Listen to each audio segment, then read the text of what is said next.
Welcome in, everybody. Ben and Woods back together. 97.3 The Fan. Darnay, you're out of there, buddy. Ben Higgins, you are back, and I'm very excited to have the whole crew back together. Let's get our heads right on a Tuesday. Hope you guys are ready to explore the space for the next 4 hours. It's going to be like a jazz trio in here. This is that time of year, you know. You can't do the home run derby talk for very long. Why am I not on the screen? Have I been excommunicated already? Got to log in. I did log in. Oh, no, got to hit enter studio first. Always an important part of the whole process. Okay, so now I should be in there, Paulie, any second. There we go. Good morning. Very tech savvy. As usual, I'm Woodsy. To my right is Paul Reindl, the executive producer. Keeps everything on the rails in here.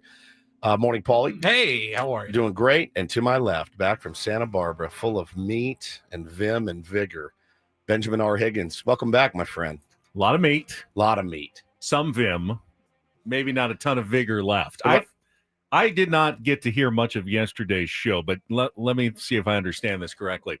I'm gone for 1 weekend, and you are charged with vehicular manslaughter. Pretty much. Yeah, pretty much. I mean, Woods almost killed a guy. We'll see. We'll see what happens. Did you hear the open?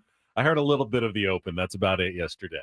So if you missed it yesterday, I bumped a guy in my car in his car. My car bumped his car at 1 mile an hour. One. And he feigned an injury and had the paramedics and firemen come out and take his vitals sitting on a curb at 1 mile an hour. Did he have the neck brace already? No brace yet. No? Okay. So, obviously I was like, all right. So I did what I was supposed to do, exchanged information, took all the pictures I needed. And then so yesterday, we'll get to the DMV trials and tribulations here in a moment, but I did call my insurance yesterday and I gave them the case number. And she goes, do you want me to look and see if a case has been filed yet? I go, would you? She said, no problem. Does her little research, comes back. She's like, nothing yet. And I'm like, all right, just because nothing yet doesn't mean it's not coming. Hopefully he's recovered and is out of the hospital and out of surgery from me hitting him at 1 mile an hour. But we will see. But man, your trip, how was it? I wanted to know all about Relaxing, wonderful as it always is. It's just a beautiful part of California. The weather was ideal. I don't think we've ever had such perfect weather. It was like 81 and sunny every single day. Cool at night, though, so you didn't get too hot. Golf was great. The pool was great. The food was unbelievable. I sent you some of the pictures, especially the barbecue on Saturday night that we went to with just all kinds of red meats, briskets, steak, ribs, and lobster. Lobster. Trout was really good, too. Oh, I didn't know I liked trout as much as I ate, but ate some trout. Really had just an amazing, relaxing 3 nights, and it was nice to get away, but it's good to be back as well. Yeah. How'd you sleep there?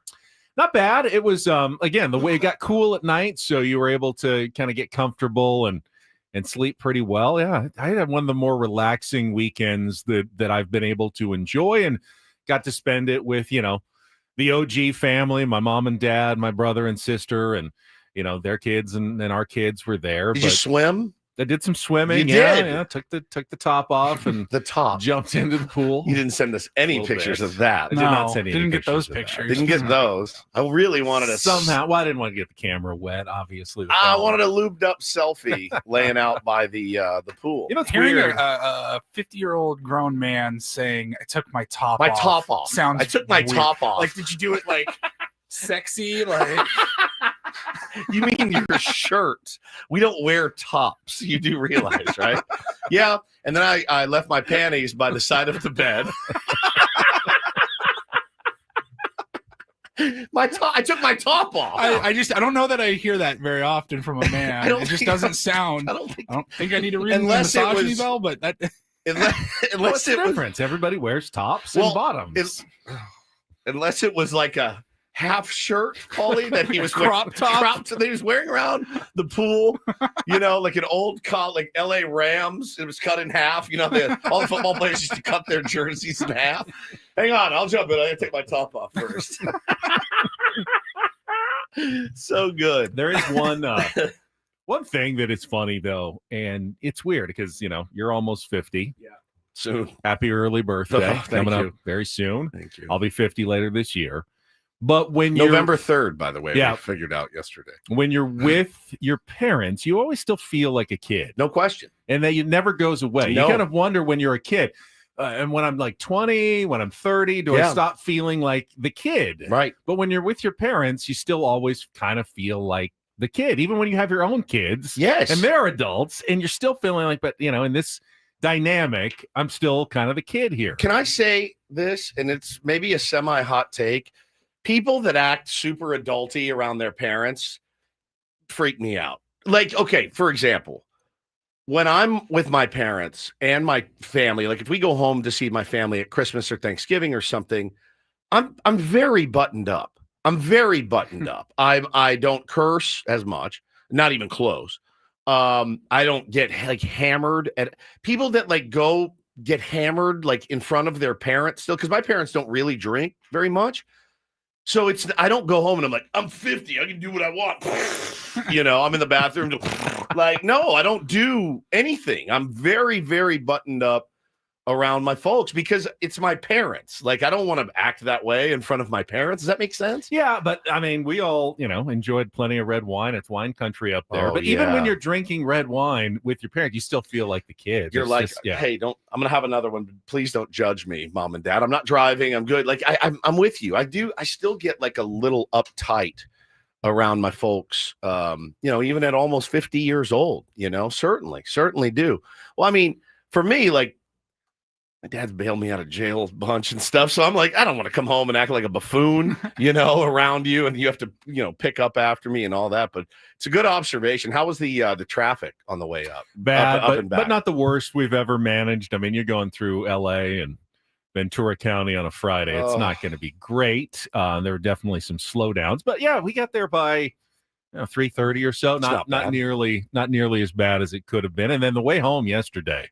Made great time. Just zoomed all the way home. Got back a little after noon. It was fantastic. Had the rest of the day to just get my affairs back in order and get ready to come back to work today. That's awesome, man. We had a really good show yesterday. A lot of fun. We had Darnay on for about 45 minutes. He did a great job, as he always does.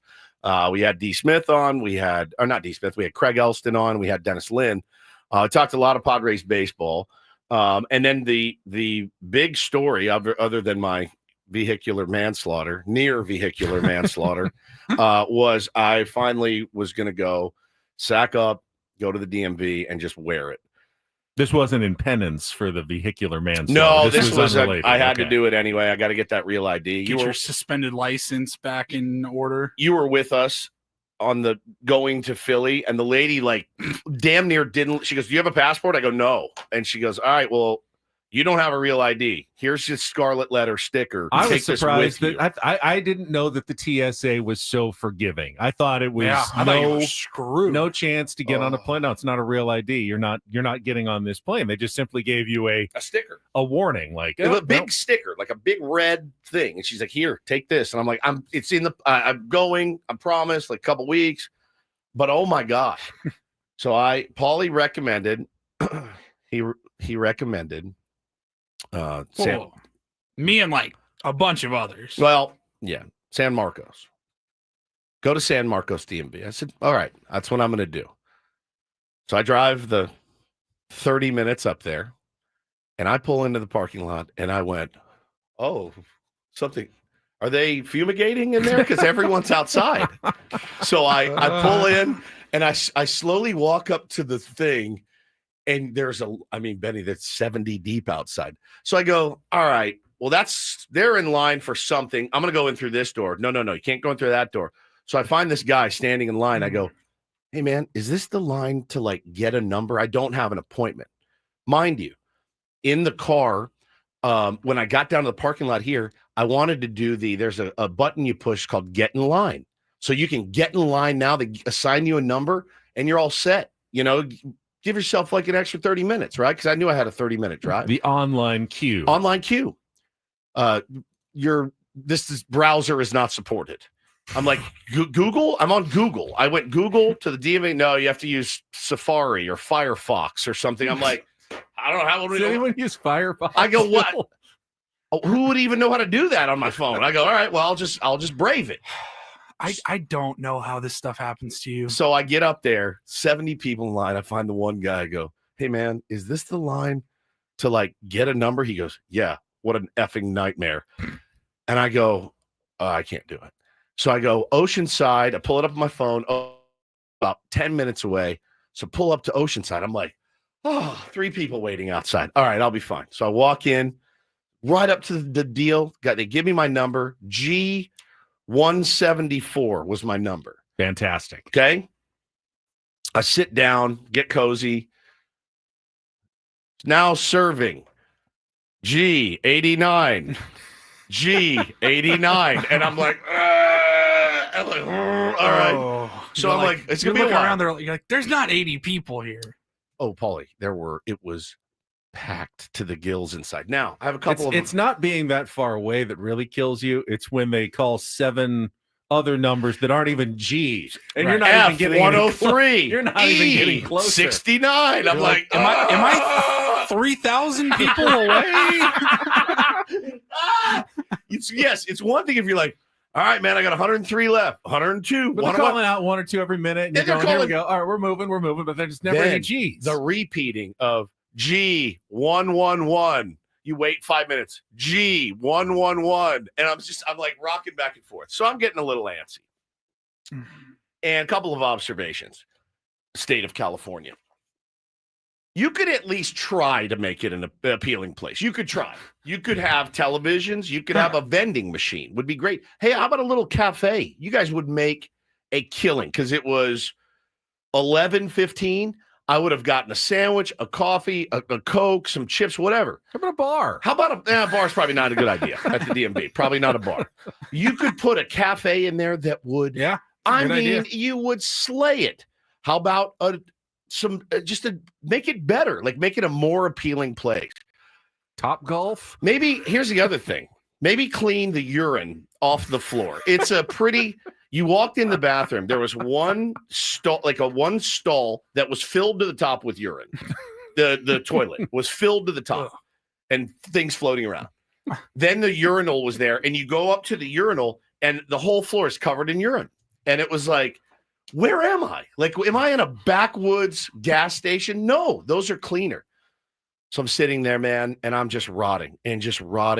There's nothing to do. Now, the other thing that they get you, it's not like I could put my AirPods in and watch a movie on my phone because I can't miss my number. There's no screen that says now serving G. Wait, right. The visually impaired need a screen. There's no screen? No screen to sit. Well, the visually impaired probably can't drive. The hearing impaired. Hearing impaired need a screen, right. There's no screen that says the numbers that they're serving. The other thing that they didn't tell me that would have saved my life is when you check in, they give you your number. The guy never said to me, we'll text you when your number's close. I could have gone to Popeyes across the street, had a full sit-down meal. I could have gone and done my shopping and then been fine. So I just sat in the chair and waited for my number to be called. And they didn't tell you. And of course, your number's about to be called. I get the text. I'm like, let people know I could have been in my car pulling a Reese McGuire, if you know that reference. I mean, I could have done so many things, and they didn't tell me. They didn't tell me that, hey, we'll text you when you're getting close. Nothing. So you just sit there and rot in silence because you can't listen to music because you don't want to miss your number. And man, I was in, and it was about 2.5 hours. 2.5 hours all in, but it felt like 5. It really did. Now, then you go up, you finally get, so this was panic inducing. I told Paulie about this. To get a real ID, you need to bring, they give you a list of things you need to bring, and you got to bring 3 of them. Passport, no problem. Car registration, no problem. I don't have my marriage certificate. I don't have a hospital bill yet.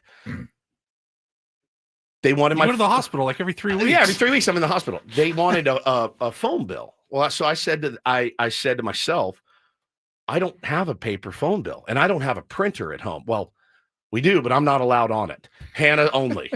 So I just said, I got my phone with my address and my account. I'll just show them that. Luckily for me, on a whim, I had gotten a credit card for my trip to England, and they had sent me the credit card thing. It's got my address on it from like Chase, like the piece of paper that they tape the card to. I go, I'm just going to throw this in my bag. just in case. It's a hard copy with my address on it. I get up, I give him my passport, I give him my registration, and I show him my phone. He goes, you need a hard copy of that. I go, I don't have a printer. And I go, oh my God. He goes, sorry. After waiting 2.5 hours, he goes, sorry, man. Got to be a hard copy. I go, in 2025, my phone isn't good enough to show you. That's my name. There's my address. There's Verizon. That's not good enough for you. This on a piece of paper means more than that on my phone. He goes, yeah, it's just the way we do it. And I was like, well, I go, hang on.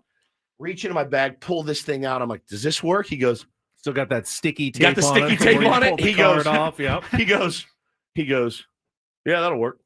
No, Rafa, I looked at the checklist. I'm telling you, I don't have a printer to print it out. So I brought the 2 things from the checklist that I needed. I needed 1 hard copy piece of mail.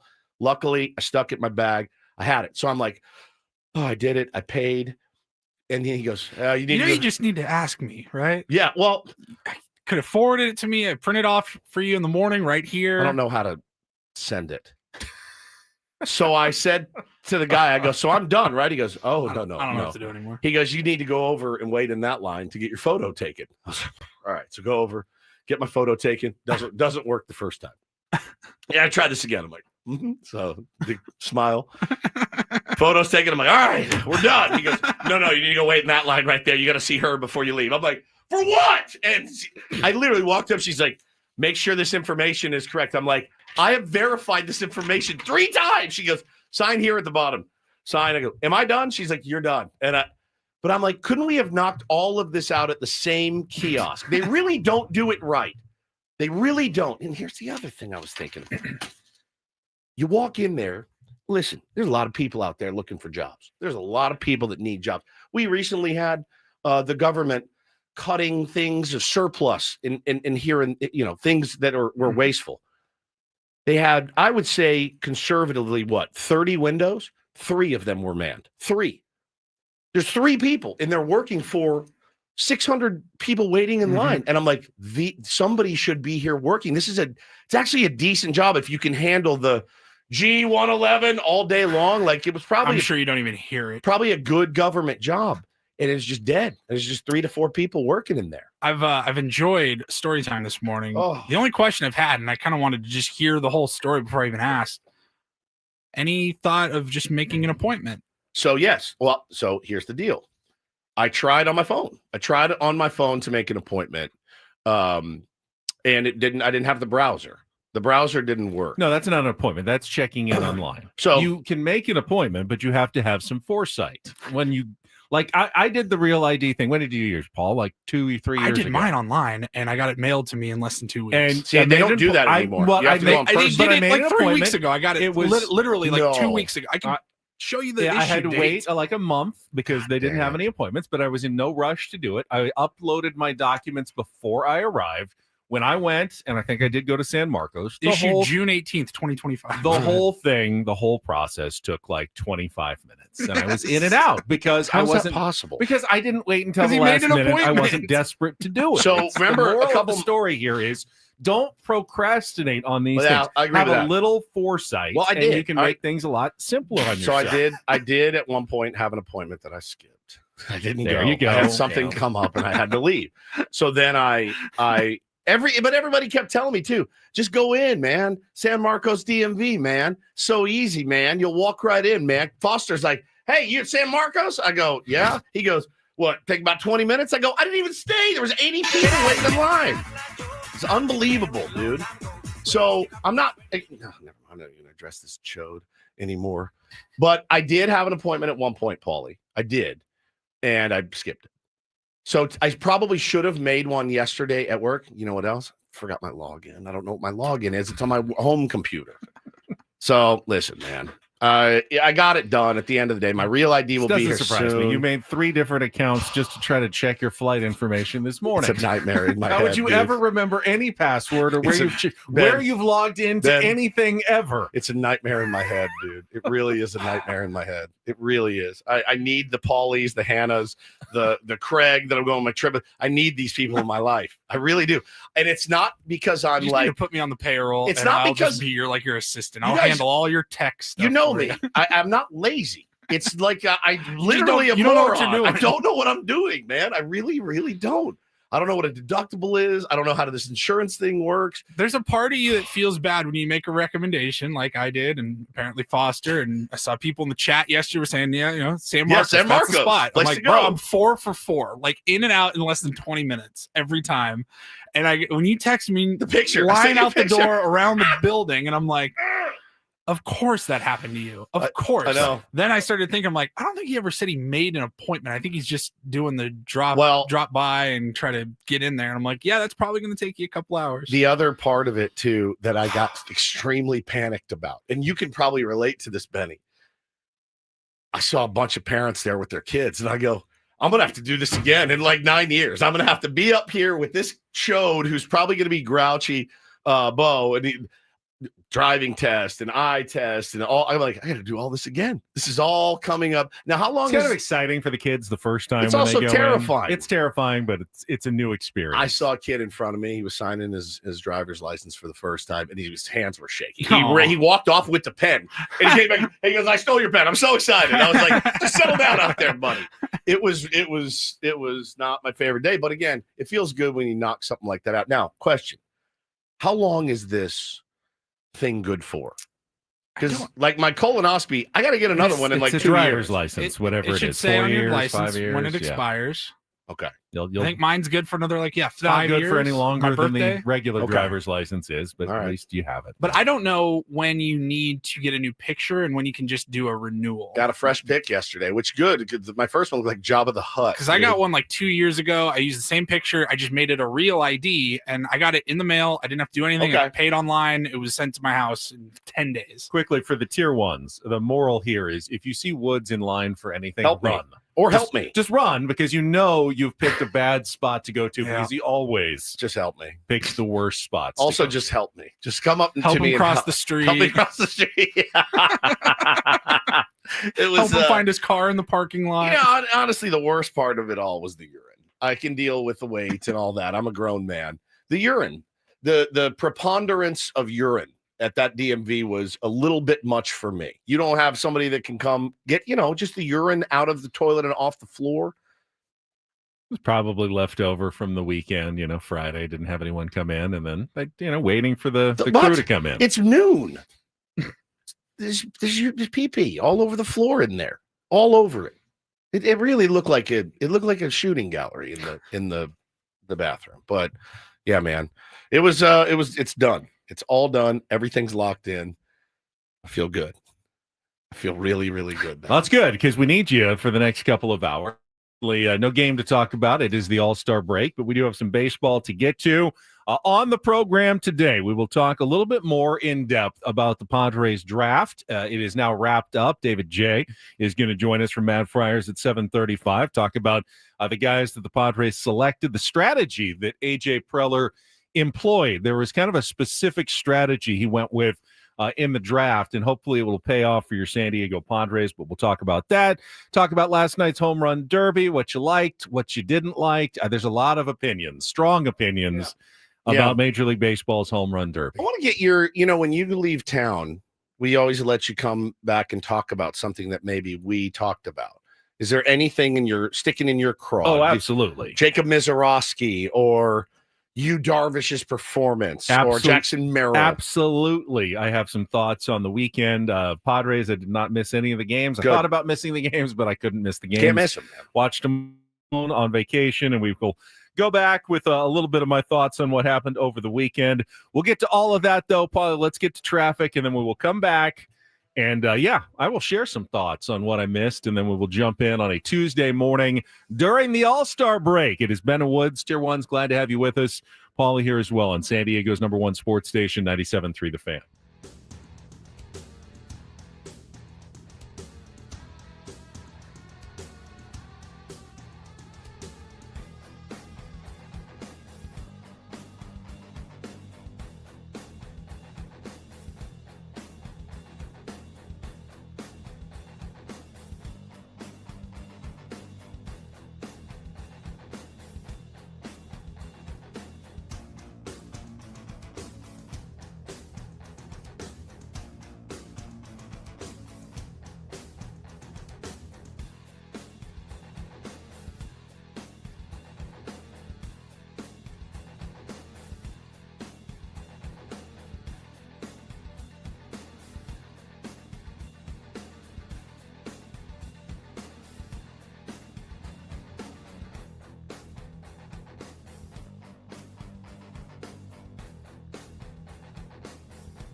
Hey players, things are about to get real here in San Diego. Introducing the all-new Hamul Casino Resort. With a 200-room hotel tower, exciting new eats and drinks, plenty of new places to play, and a luxe spa and salon. Hello, rooftop pool and deck. It's where players can play their hearts out and enjoy all the perks that come with it. It gets real this summer at the all-new Hamul Casino Resort, the players' place.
Hey players, things are about to get real here in San Diego.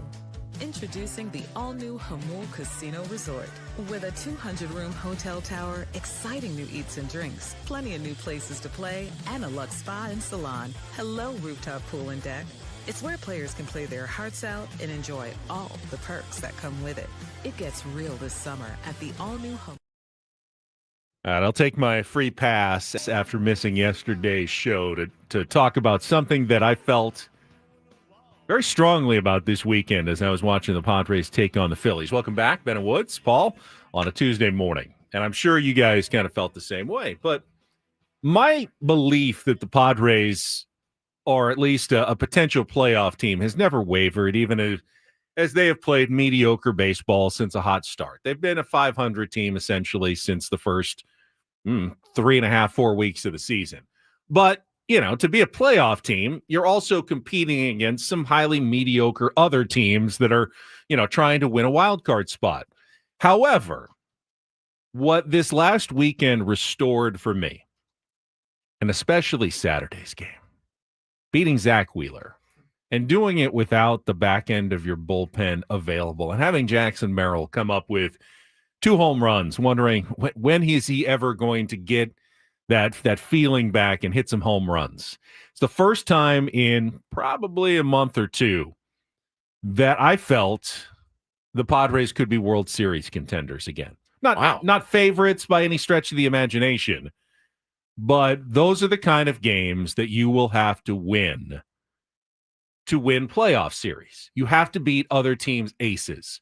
You have to find a big home run from a star player, and you have to get contributions from, unexpected places, guys in your bullpen who have not been able to do it all season long, but sometimes get hot in the playoffs. And that win in particular, and taking 2 of 3 from the Phillies, a team I do expect to see in the postseason, made me think, okay, when you get to October, this team does have the reserves necessary to win a best of 5, a best of 7 series against a good team. And we have not seen that from the Padres really all season long. Their record against teams above 500, their series record has been bad. I mean, they've beat up on the bad teams. They've won almost every series against the bad teams. Which is so important. It is important to get to the playoffs, important. but you're not going to face any of those teams in the playoffs. You have to be able to beat good teams and good pitchers in the postseason. Well, did you hear the Schilt interview on Friday? Because he did it. Not only did he do it to me, but he did it later in the day at his scrum.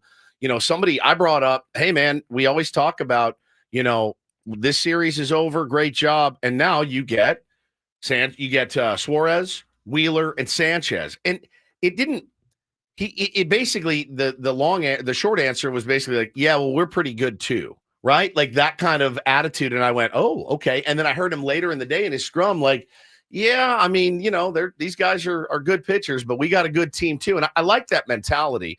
But the problem was, like you said, they hadn't showed it really against some of those elite pitchers this season. And they did that weekend. Being able to win that first game and that second game was just massive, Benny. But we saw Zach Wheeler pick us apart. We were in the house in Philly when he was just dicing us up, and to be able to rebound like that a couple weeks later and, take it to him a little bit was pretty special. And I know it's just one game. Just one game.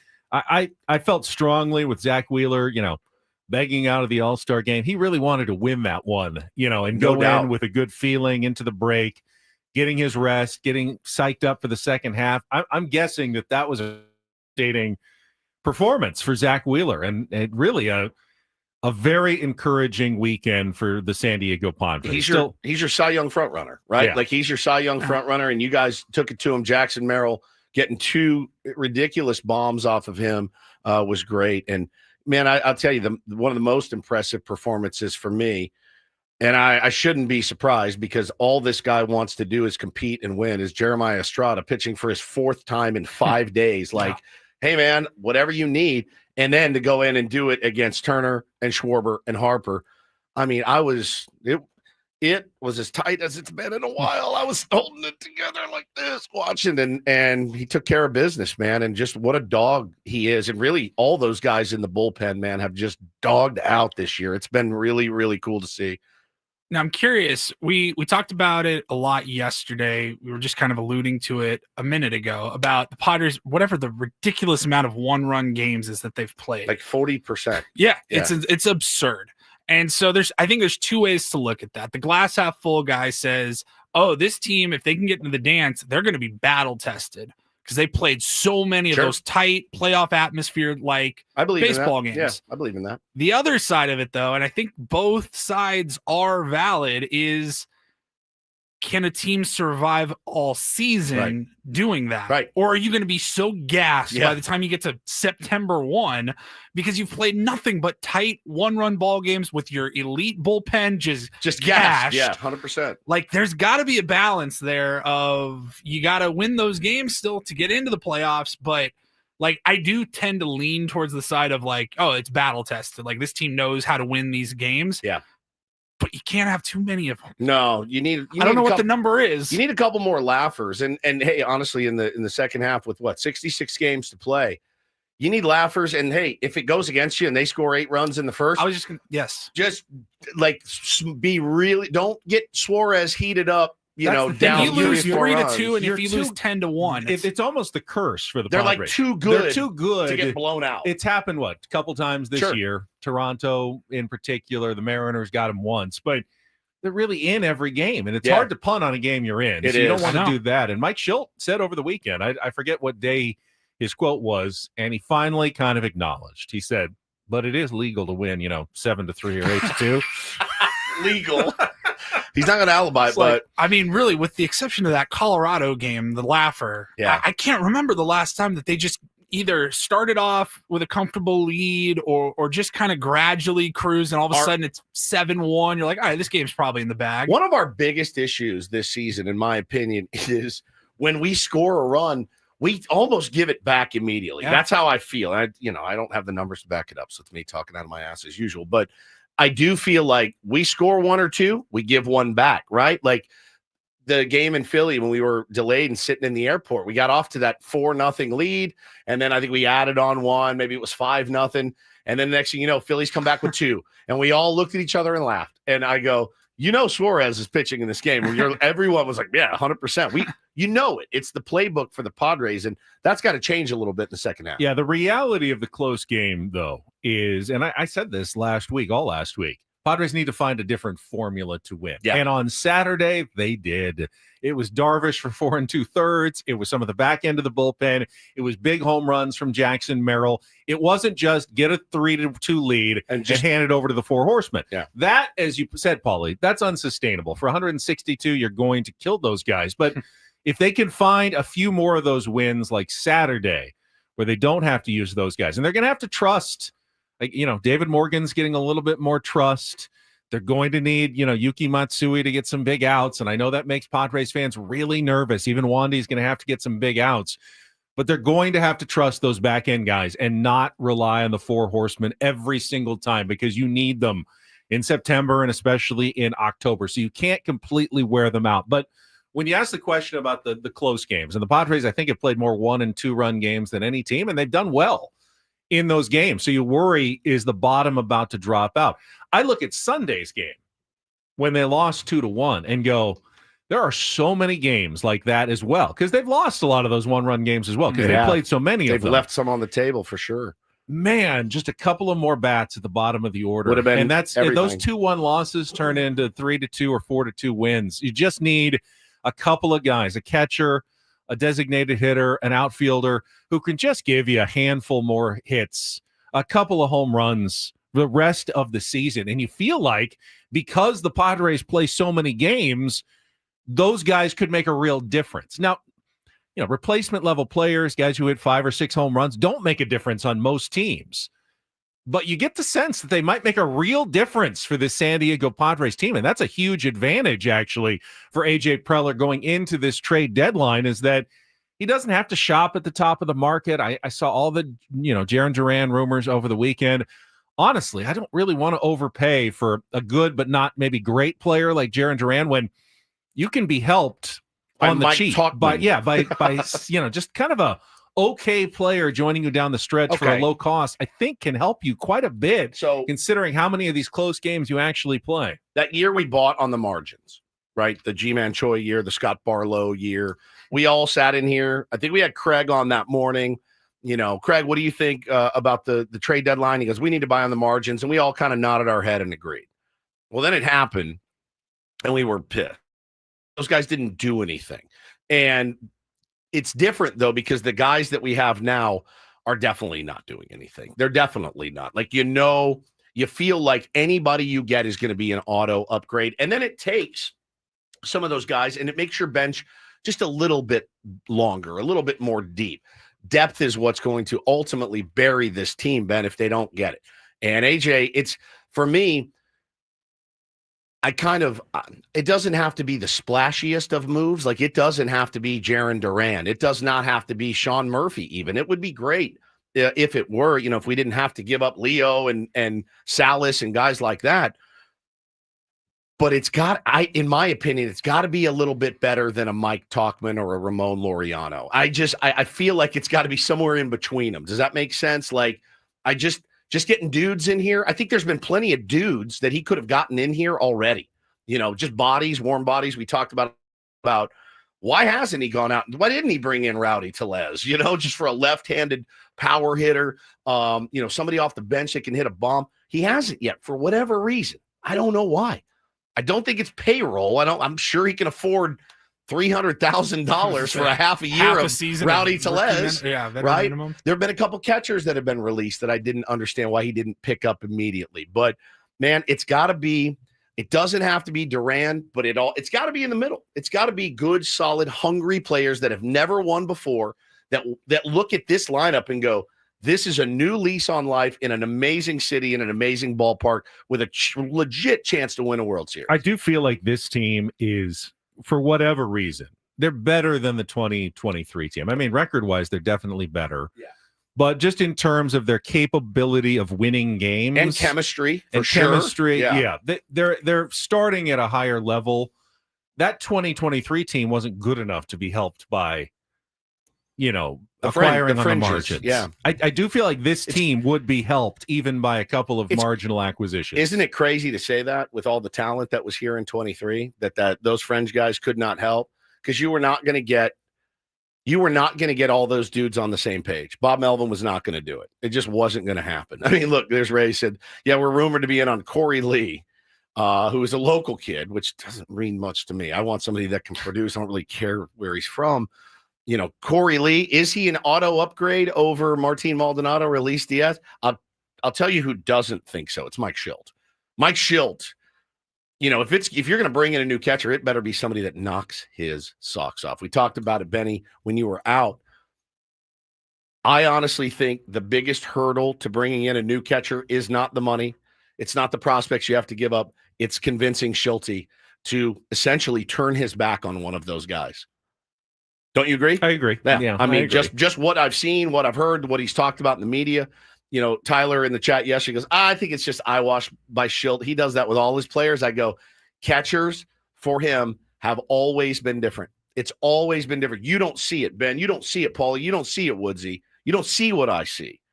You don't know what I know about what these guys' value is. Okay, well, I do know what I see on the field, and it ain't great. Which is why Kyle Higashioka is not necessarily the craziest option, because that, Schilt already trusted him 100% in a playoff run last year. I almost say it's malpractice not to go get him. I mean, I really do. I kind of said it was malpractice to let him go. And he might be. I think he is.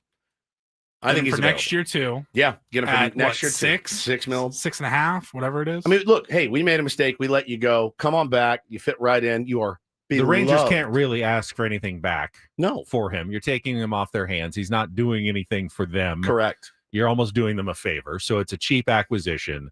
Chemistry should be good right away. Toddy said on that Sunday night broadcast that was his favorite player. He's I love Higgy. I miss Higgy. Everybody loved Kyle Higashioka, and he comes in and wears out, letters to AJ last week on the show said he's a perfect fit. He's got the Higgy bank in left field. He's a perfect fit for what we're looking for. The Petco Park code. Yeah, and remember, he's not going to come in here and be the world's greatest defensive catcher, but he's not going to be worse than what we. But he doesn't have to learn the entire pitching staff. Correct. Nick Pavetta's new, but also you're keeping one of those two guys, likely Diaz or Maldonado. I remember what he got thrown into last year. Like, oh, by the way, you're catching a knuckler. Right. For a multitude of starts. A rookie knuckleballer. He comes in now. He's comfortable. He knows San Diego. We know him. I think it would be incredible to get Higgy back. And in fact, like I said, I think if you don't do it, I think that's I in my mind, I know it's harder than we make it sound. I feel like it's not that hard of a phone call to make today to get CY on the phone and go, you guys aren't going anywhere. You're in a weird spot. Let us get Higgy back, and we'll give you, a couple relievers or a couple arms down the road, player to be named later. We'll take care of the deal. You guys are off the hook. The American League's just killing us right now, though, because they're 3.5 out of a playoff spot. So it's hard for the Rangers just to say, raise the white flag. But it's a backup catcher, right? True, and if they could unload that, and that's not a hard sell to the fan base. I don't think the Texas fan base is going to go ballistic if you get rid of Higgy, who they're barely using. Now, let's take a quick check of traffic, and we'll come back, because you always kind of have hope at this stage in the season when you're within 4, and I'll give you the perfect example of it. Get to that right after traffic here on 97.3 The Fan. From the 855 Get Ross Traffic Center, protecting San Diego after accidents or injury, here's Kelly Danick. Traffic is brought to you by the Oceanside Police Department, now hiring public safety dispatchers. Still pretty quiet on the roads, guys. Just a couple things to point out here. Westbound 52 at the South 163 connector. We are getting reports of a stalled vehicle over to the right shoulder, and looks like there's somebody walking around that. So please take that transition extra carefully. That's West 52 at the southbound 163. Also, northbound 15 before Carmel Mountain Road. Semi-truck has apparently had a blowout. It's over to the right shoulder, but watch out for some large tire tread reported in middle lanes. That's northbound 15 before Carmel Mountain Road. The Oceanside Police Department is hiring public safety dispatchers. Earn up to $87,000 a year. Lateral bonus is up to $11,000.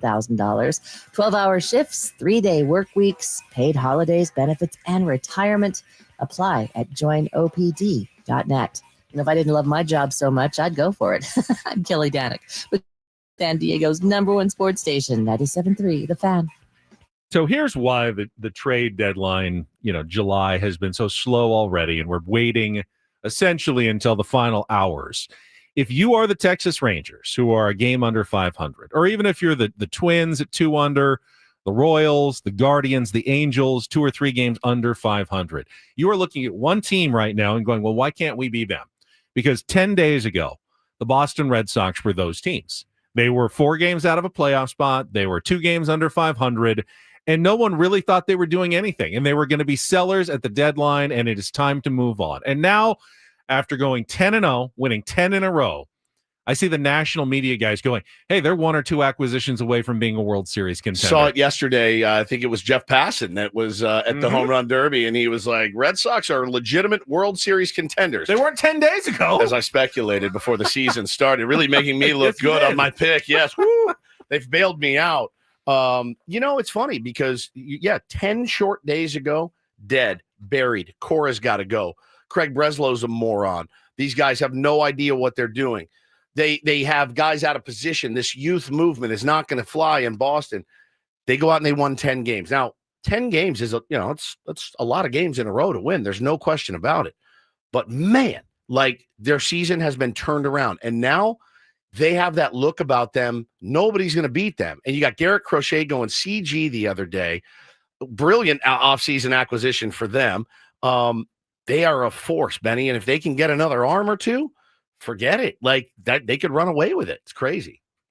After trading Rafael Devers. After trading Devers, man. Which is why baseball is just so hard to understand sometimes. I think eventually, that trade will swing in favor of the Giants. I do, because he's a really great player. But for now. But the Red Sox have played better since the trade than the Giants have. Big time. Big time. Yeah, no question. Giants have been bad. They're sitting there half game behind the Padres, still in the thick of a playoff race. But he hasn't been the huge difference maker they were hoping for. And the loss of Devers not only didn't hurt the Red Sox, it may have been a catalyst to shake things up a little bit that they might have needed in Boston. So crazy how there's it works. Many teams that are looking at the Red Sox and probably going, why not us? Why can't we do that? But we've only got 2 weeks left, and we got to do it now, because then the deadline, we got to make a tough decision. Giants rumor came out yesterday that had me I was a little bit nervous. We can talk about that and some of the other things we saw. I know you want to know, what is wrong with the home run derby? What if the answer is nothing? We'll talk about it next year on The Fan.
I was pretty sure Cruz Schoolcraft was going to be the best name that A.J. Preller drafted when he used his first-round pick on the left-handed pitcher out of Oregon. By the way, that was the only draft pick we even mentioned in the week leading up to the draft. So good job by us nailing that one on A.J. Preller. As we speculated. But he may have outdone himself in the 11th round yesterday, Woods, selecting catcher Truett Madonna. Incredible. Out of another high school up in the Pacific Northwest in Ballard, Washington. Is he ready now, or like how's he look? We also have a 5th rounder, Ty Harvey from How much time Florida. does it really need? Ooh, I got a good report from somebody on Ty Harvey.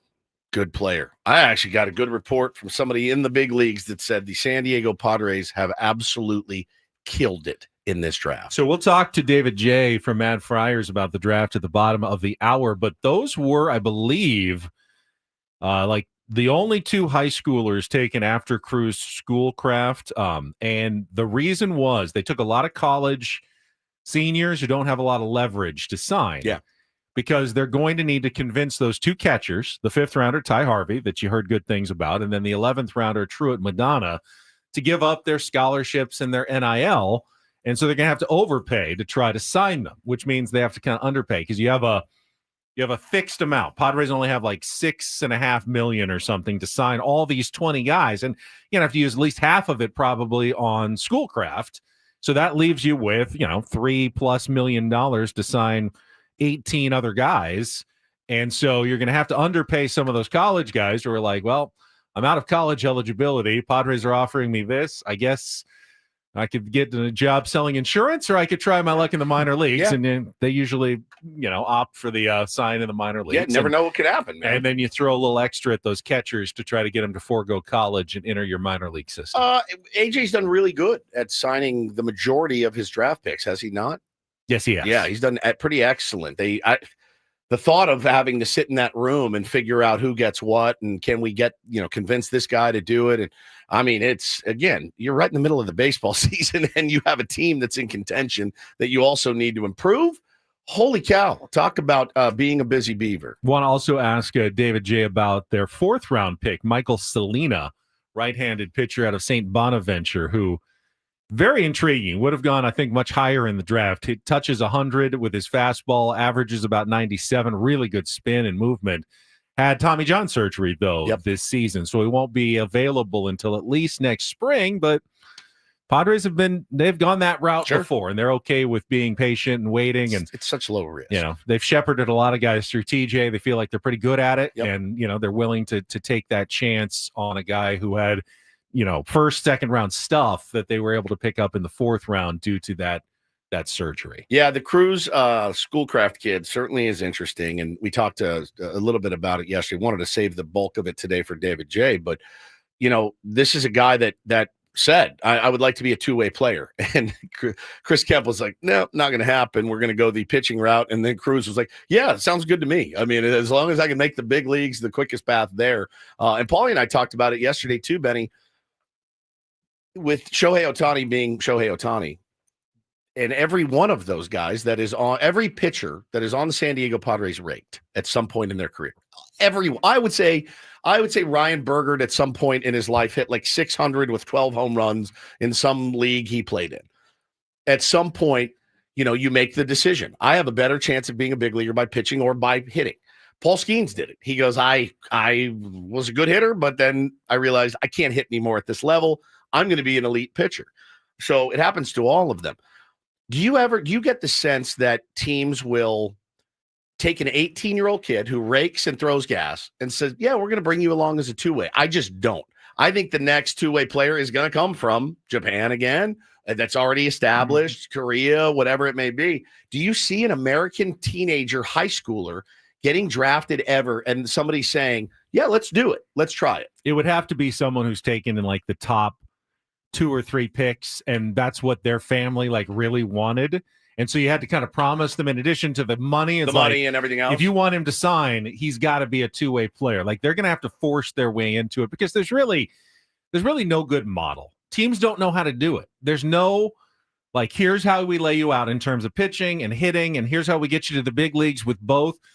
There's no formula for doing it, and no team likes to try to find their way through the dark when they've invested so much money in one of these kids. Michael Lorenzen was a two-way for a while, and then I think he's all pitching now for the Reds. They were showing some highlight reels of him the other day, making some ridiculous catches in the outfield, hitting nukes. But I think, again, like you said, that's a good perspective. Hey, it's like Cushman. It's like Cushman, Paulie. It's Cush's dad has got to say, hey, he's got to go number one, and he's got to play both ways. And that's the only way we're going to sign with you, right? Because if you don't do it, somebody will draft him next year, and they'll let him do it. But other than that, man, it's just going to be hard to – like Kemp and Preller, they put the kibosh on this thing immediately. Like, nope, not going to be a hitter, buddy. Not going to happen anymore. Which I understand fully. Yeah, no doubt. Yeah, we'll talk more with David J. coming up at the bottom of the hour. It's the third-round pick, Ryan Weidman. Or Weideman, I'm not even sure how they say it, but he's the one who has the potential of being in a home run derby someday. Got to make more contact, got to, lay off pitches outside of the zone. Don't we all? But yesterday's home run derby, I thought was fully entertaining. I mean, you know what you're going to get. It's the same thing every year. I think they've actually figured out a fairly good format for it. The first round, 8, narrow it down to 4, then go to the head-to-head matchups for the semifinals and the finals. Does it drag on a little bit in the first round? Yes, it does. But ultimately, even without the biggest of stars, I found it to be an entertaining, compelling watch last night. And I had no problem with how they structured it and the kind of, the value I got for watching the home run derby last night. I didn't like the view. I never liked the view. I don't like the split screen. I don't need to see that pitcher pitching. I need to see a view of the home runs, of the home run derby. That's what I want to see more than the split screen, the guy, throwing BP, because he'll hit it and you're like, did it go? It looked like it went. And then if it does, they pan to it quickly and you see the last second of it. I want to see behind it essentially, or a different angle of the actual home runs. Other than that, it's fine. It's fine. My Bo loved it. Hannah loved it. Taylor loved it. We watched it last night. It was cool. You had, Jazz Chisholm did not show up. But that's okay. I mean, it's Jazz Chisholm, late entrance. I had read the piece by Cespedes Family Barbecue that said he absolutely murdered one when he was down in Jamaica. They said he was electric, but I think he even said after, he's like, I'm not trying to jack my swing up. The tough part for me was this. Jazz Chisholm's up there hitting, and there's Aaron Judge standing there like giving him Gatorade and tell him, like, get your ass up there. You could win this thing. You wouldn't even break a sweat doing it. Like, I don't know why he didn't do it. Other than that, man, I thought, but then you'd have to say the same thing about Tatis or Machado. No, why don't they do it? Tatis is different to me than Aaron Judge. Machado's different to me than Aaron Judge. I need it, and I understand Shohei not doing it. He's a two-way player. I do understand that. But Aaron Judge could get out there, Benny, and flick his wrists and win that home run derby. It's the same reason why the best dunkers and stars don't participate in the slam dunk contest anymore. You do it when you're kind of coming up early in your career, and then you've done it, and you don't keep doing it over and over again. Has Judge done it? Yeah, he did it. He had huge numbers. He did it here, didn't he? He did it here. No, and Stanton did it. Stanton did it. Stanton won it. Stanton and Judge won it back-to-back years. They did it. They won it. They have nothing to prove. They're not going to do it again. I mean, Tatis did it when he was younger. If you wanted all the stars in, absolutely Tatis would be in. Yeah. Judge would be in. You're turning it into a star. So Shohei would be in. It's never going to be like that. They need to incentivize more, I think. There's no possible monetary incentive. That I think you could. True. Well, everybody's got a price. I guess everybody. If it was $20 million instead of $1 million, that might change things. Who's paying $20 million? Right. There's no reasonable price that's going to convince Aaron Judge. Now, didn't they say on the broadcast that every single player in the field was making like $600,000, $700,000, which makes the prize of $1 million for a guy like a Junior Caminero. Yeah, 100%. I thought that was very compelling. Like, he has an actual reason to try to win. That's my point, though. That's why you're going to get the younger, hungrier guys. Yeah, that'll be like, yeah, I'll do it. Aaron Judge is like, Fernando's got $340 million. He's like, I'm good. Well, baseball knows they've got the captive audience. There's nothing else to watch. Yeah, they're not going to put $25 million into it just to get Aaron Judge maybe to participate, because then you'd still end up with Junior Caminero winning it, and now we're paying him $25 million. He would have been more than happy with $1 million to do this thing. That it's not going to change. You're going to get the younger guys who need to make a name for himself, and I thought it was great. It was a Cal Raleigh, a guy who probably doesn't quite get the attention he deserves playing in Seattle, but having an amazing season, a terrific story, got to hit from both sides early. both sides of the plate, and then had his dad throwing. I mean, there's no better story than Brother having your catching. dad and your brother out there throwing the pitches. It was good theater. I gotta last tell night. you, man, I watch it every year. I get exhausted watching them take all those hacks, and they're sweating and they're huffing and puffing. But for me, the absolute worst job on the planet would be throwing BP to somebody in the home run derby. There is just nothing that gives me the heebie-jeebies more than that. I love the story every time. It's like, oh, it's his high school coach. Sure. It's his dad, his stepdad, whatever. You love those stories. And then I'm also thinking, all right, if I'm in that player's shoes, do you want the feel good? Hey, dad, like, you want to have a catch on the World Series or on the big platform? Or do you want an actual BP pitcher? I want Ray, who we've had in here before. Ray, who used to throw BP to the Padres. That's who I want. Sorry, Dad. I agree. Sorry, son. Sorry, Ben. Sorry, Paulie. I'm getting Ray. That's who I want. Yep. Ray slinging it to me because the guy can put it on a pinhead. And there was one, I can't remember who he was throwing to, but he took like 6 seconds between pitches. And I was rocking back and forth. Like, wasn't it O'Neal Cruz? Was it O'Neal? I'm like, throw the ball. It makes me sick. I think we say it every year now. I do love the change in format. The head to head, I think, makes it way better. It adds a little bit more drama. Like, I really don't have any complaints with the home run derby. I thought it was entertaining. I think I'm more excited now to watch the home run derby than the actual game. Oh, not me. I am because I like the fast paced, like, drama in the action. I'm a 9-inning all-star game guy. I mean, I will not miss a pitch tonight. I'm so excited for the game. I think it's so badass. But how about the kid that robbed one of Junior Camanero's home run? I thought it was incredible. Did you see that, Benny? Haven't we wanted to see that forever? Now, they ended up giving it to him. It was a bomb. The umpires gave it to him. Now, was going over the fence. I thought it freaked him out a little bit because he had to call timeout after that for a second to like regroup. See, all the guys were pointing like, that's a home run. That should count. It was crazy. I liked it a lot. It didn't have the massive star power, but I thought it was a great story with Cal Raleigh winning it. I thought Brent Rooker got a little bit jobbed there. You could have done a swing off instead of a measurement. 0.00008. The TrackMan said it went by like less than an inch further, and that was the tiebreaker. Otherwise, you don't even get Cal Raleigh into the finals. So I don't know how accurate those things really are down to an inch on the tiebreaker. Was this really Vinny Pasquantino or a fake account that was tweeting along? I thought that was pretty fun. He was great. Along the way, he had some good tweets like, I'm Cal Raleigh. I hit a lot of home runs. I hit from both sides of the plate. I play the most valuable position. I have one of the coolest nicknames in sports. He's like, he said, what else did he say? He said, O'Neal Cruz, it's terrifying playing first base when O'Neal Cruz is up. He hit, what was the one he hit? 119, like 515. 513. That was unbelievable. He's unreal, man. Those guys are freaks. And Junior Camanero's a really good player. Like, he's a really, really good player. We picked him for you yesterday because he had I picked him myself. Congratulations to Paul, but I was very happy with my selection of Junior Camanero, who I got the second pick, and the first pick was the winner was taken, so I went with the best possible second selection. Who did you go with at third? James Wood. Yep. Didn't make it out of the first round. All right. Had the tough going lead off is always tough. Oh, it's so tough.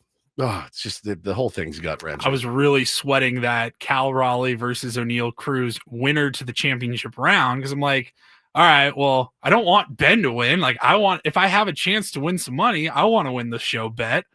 And it was just tight between him and O'Neal. And then it was when I knew it was going to be you versus me. And it was like, there was the karma. I'm like, we tried to make Ben get the worst pick. Correct. There's no chance he doesn't win this now. Right. Junior was good, though. He loves Manny. Remember, he loves Manny Machado. Smooth swing. He hit that big home run in the Dominican League World Series. Yep. They showed the highlight to the bat, a mile in the air. He's a stud. Where's number 13? Yeah, he's 22 years old. Yeah. He wasn't the worst pick, actually. You guys gave me a pretty fun selection to cheer for. I think we went by the odds. I think he was. He had the second lowest. We didn't want to give you Jazz. I think had the lowest odds. Why didn't we just give him Jazz? I don't know. Or the stupid Cespedes Family Barbecue guys swayed me. Well, congrats, Paulie. Made an extra $40, so there you go. Enjoy it. I will.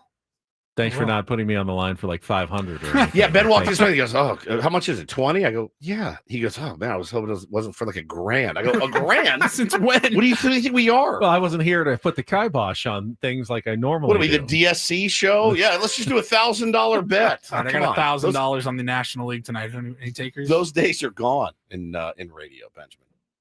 All right, that is our thoughts on the home run derby. We will talk more baseball and get into the trade deadline coming up for the San Diego Padres. Of course, David J. going to get into some draft talk when we come back as well at the bottom of the hour. First, though, we have Don't Do This coming up in our next segment. And I think the story yesterday, I mean, kind of what's messed up about amateur sports right now, Woods, is epitomized by what was going on with Teddy Bridgewater yesterday. Absolutely. Is a don't do this and a do this all wrapped into one, our favorite. We'll get to all of that coming up next. Don't go away. Ben and Woods continuing on San Diego's #1 sports station, 97.3 The Fan. Gambling problem? Call 1-800-GAMBLER. GEGE 000-466. For a full list of games and rules, play at 7 Mile Casino. Visit 7milecasino.com. All-Star break. Perfect time if you've got some, time on your hands to head down to 7 Mile Casino. Sit down at one of their great tables. They're doing the championships in Las Vegas right now. It gives me the itch. I sometimes see it on television. Want to sit down at a Texas Hold'em table and play a little poker. It's just like when I watch anything on TV, any sport or competition, it makes me want to go out and do it. And I felt the same way when I saw the World Series of Poker going on, sitting down at a Texas Hold'em table, man. It is. I was a little nervous first time I ever did it, but if you got some time, man, it's a great place to do it. Take good care of you. Got a great Hold'em area there. And, of course, California-style blackjack, totally different game. I prefer it myself. Much more action right there, but they got Pai Gow and Baccarat as well. Smoke-free environment, great people, great location. You said you were a little nervous. You know what? The best things usually make you a little nervous when you do. That's true. And that's part of it, I think, when you sit down at either playing, California-style blackjack or Texas Hold'em poker. What style blackjack? California-style blackjack. Check it out today. 7 Mile Casino right there off the 5 freeway, west side, Bay Boulevard, Chula Vista, just 7 minutes from downtown.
Hey players, things are about to get real here in San Diego. Introducing the all-new Hamul Casino Resort. With a 200-room hotel tower, exciting new eats and drinks, plenty of new places to play, and a luxe spa and salon. Hello, rooftop pool and deck.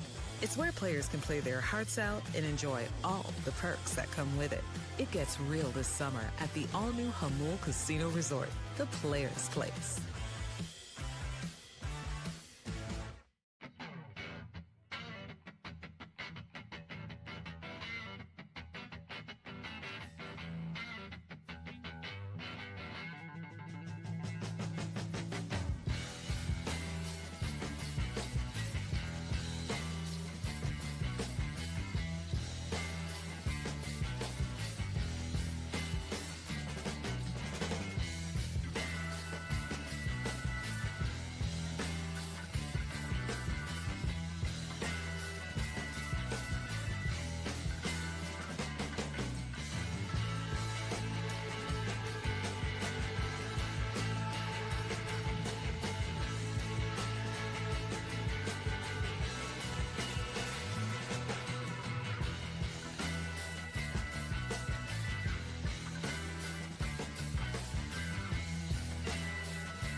Don't do this. Brought to you by Trust and Will. Don't. Leave your entire estate, house, kids, and life savings up to chance if and when you die. Do. Set up a Trust or Will online at trustandwill.com. This. It's a lot more affordable than you think. Visit trustandwill.com for more info. Woods? I'll get us started today. Well, former Padre pitcher Dan Serafini was here for a brief time. Was convicted yesterday, Benjamin. I covered Dan Serafini in 2000 when I was doing pre- and post-game shows. Did you really? You talked to Dan Serafini? Yeah, talked to Dan Serafini. Many times. Well, Dan Serafini. Not that many. He was a relief pitcher. That's of true. Fairly little consequence, but once or twice. Definitely talked to Dan. He was a first-round draft pick by the Minnesota Twins in 1992, and he is going to prison for a long, long time. He brutally attacked his in-laws, Gary Spohr and Wendy Wood, during an incident in Tahoe. Ended up shooting the dad, Spohr, his father-in-law, and his mother-in-law survived, but later died by suicide in 2023. He was after their money, essentially. He was having an affair with his nanny and was financially underwater. He had opened a bar. It was on Bar Rescue. It's a very sordid story. But his sentencing will come on August 18th, in which they're probably going to throw the book at him for a long, long time. 6 weeks. Dozens of witnesses, physical evidence, digital, there was cell phone. There was cameras, but he snuck into their house and waited for them with a gun. Yeah, he's got kids. Gnarly. He was married. It's definitely a pretty bad fall from grace there, buddy. All right, this. It's technically a don't do this story. You violate the rules, right? You get suspended. It's a don't do this, and that's what happened to former NFL quarterback Teddy Bridgewater, who had been serving as a high school coach at his alma mater, Miami Northwestern High School, but was suspended for allegedly providing impermissible benefits to his players. Now, here's where the story gets a little less don't do this. Well, it's actually do this. Okay, there we go. DD mega do-do. Yeah, Teddy Bridgewater has essentially been suspended for being a really cool guy. Really cool, really generous, Yes. and really kind. Because he would pay out of his own pocket for pregame meals for his team, recovery services for players so they could, get whatever treatment they needed without having the parents to go into their own pockets. Uber rides, players to get to and from practice when they needed rides. But according to the Florida High School Athletic Association, those are considered impermissible benefits. So he's already volunteering. Can you suspend a volunteer from not volunteering anymore? He's a volunteer. So now, and this kind of sucks. Yeah, now, an NFL quarterback volunteering his time to be a part of your program, and he gets suspended like that. And now I'm sure this probably hurts him, but he's having to ask the parents to donate so they can continue to provide the pregame meals that he had been providing, that he is no longer allowed to do. Otherwise, he gets suspended by the Florida, High School Association.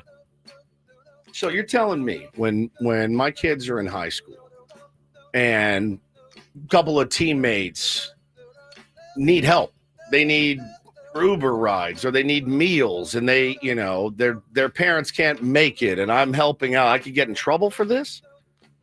This is how it used to be in college as well, where coaches, if they we're all, driving a player somewhere and stop through a drive-through and say, hey, you want a burger? $4? Yeah. That could technically be a program violation and suspension. Now, in the NIL days, anything goes. It's fine. That's just no longer against the rules, which actually makes some sense. It's one of the good things to come out of all the changes, but they haven't trickled all the way down to the high school level, which is kind of silly. If you're trying... The reason the high schools have these rules was to preserve the amateur status for the players when they were going to college. Right.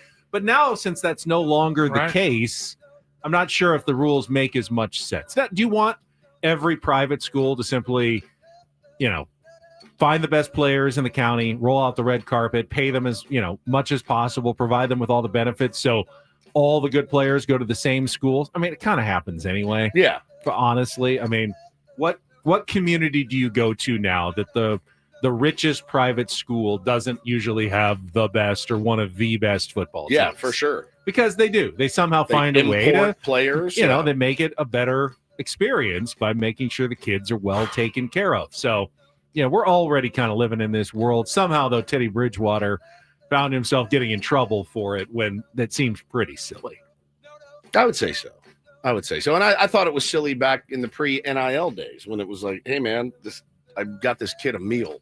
I bought him a meal. When I was coaching high school, he was literally baseball, starving. He hadn't eaten. Yeah, he hadn't eaten. I got him a meal. I felt bad for the kid, so I bought him a meal. Yeah. And that's a violation. I was coaching 15-year-olds, and it was tough because we never took a bus to away games or anything, and I also couldn't drive kids as the coach. And I totally understand why. That's a safety thing, and even though you have the background clearance, the background checks, and all that, I get it. But I remember there was one day where we had to cancel practice about 10 minutes in because it started dumping rain. The clouds just opened up, and it was pouring. Get all the kids out of there. I got all the stuff loaded up, and I start driving away, and I see a kid on my team, my center fielder, walking home, and I didn't even know where he lived, but he was walking, and he just drenched. And I pull over and I'm like, dude, you good? And he's like, my mom doesn't get off work until 5. You know what I did? You drove him home. I let him get in the car and I drove him home. Of course you did. 2 miles. And I'm like, I could get fired for this. Cheater. You are such a cheating cheater, Paulie. Yeah. You should have made him wear it, man. Just walking through the rain. Hey, I'd love to help you, but builds character. Hey, I'd love to help you, but I get fired. See you later. We play by the rules here, and so I'll just follow you slowly as you walk home in the rain just to make sure you get home. I'm allowed to do that, but you get in my car. That's against the rules. Violation. Brandon says he's going to call the school district and have all your wins vacated from that season. Bro, I got like a 950 winning percentage over 6 years. Please don't do that. That's pretty good. That's 0 now. Please don't do that. It is 0 now. And that is don't and do this for a Tuesday. That was Don't Do This with Ben and Woods on 97.3 The Fan. All right. For now, they're mostly just a collection of names, but they could be future Padres. More than likely, they're future ammunition for A.J. Preller trades, but we'll find out more about the future haul. Texas Rangers. Future Marlins. About you the name haul it. that the Padres landed over the last couple of days from David J. of Mad Friars Talk MLB Draft. We will do that coming up next on San Diego's #1 sports station, 97.3 The Fan. Quickly, gang, let me tell you about QC Kinetics. If you're dealing with joint pain, let's get you some relief right now. QC Kinetics offering free laser treatments. Now, that's not, when you hear that, it's not, they're not going to laser the hair off your back or anything like that, right? Call, get a free consultation, and get it booked. They have helped me tremendously. My wrists, one knee, did one treatment on a knee, helped me. It was amazing. Innovative, non-surgical treatments for joint pain. And during your first visit, they'll actually do a free laser treatment on the area that's been bothering you. It will help decrease the pain, calm the inflammation, and increase your range of motion. And they'll do that on the house. They've got a goal, long-term relief for pain in your knees, hips, shoulders, back, wrists, without going under the knife. Advanced regenerative therapies like PRP, cellular treatments target the problem at its source. People all over the country have been able to avoid surgery. I'm one of them. Get the second opinion from QC Kinetics. You got nothing to lose, and you have a free laser treatment to gain. Book your consult today at 619-614-PAIN, 619-614-PAIN. Once again, 619-614-PAIN. Call QC Kinetics today. Get the free laser treatment. Let them know Woodsy from 97.3 The Fan sent you.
Hey players, things are about to get real here in San Diego. Introducing the all-new Hamul Casino Resort. With a 200-room hotel tower, exciting new eats and drinks, plenty of new places to play, and a luxe spa and salon. Hello, rooftop pool and deck. It's where players can play their hearts out and enjoy all the perks that come with it. It gets real this summer at the all-new Hamul Casino Resort, the player's place.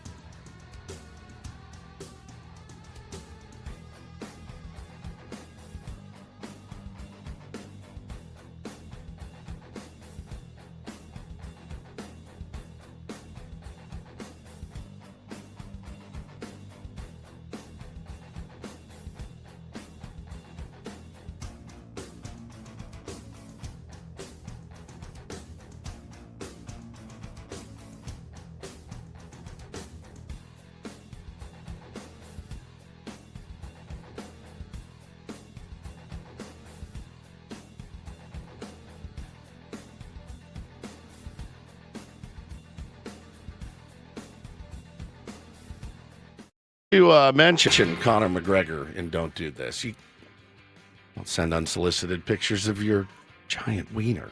And I mean... Oh, you saw the whole thing? Yeah. Sure did. Don't know what kind of websites I'm seeing that you guys aren't, but yeah, Conor McGregor also a Don't Do This. Uncensored TMZ. Send it to Azalea Banks. Just here it is. So sorry, we did forget that, Manny, in the chat. You're right. We forget things. We've covered that topic before. Sure. It's just a kind of a general don't do this. Yeah. Doesn't really need to be reiterated that often. Yeah. It's never really a good idea. Yeah. Broke the stereotype of the Irish that I had heard about before, to be honest with you. So.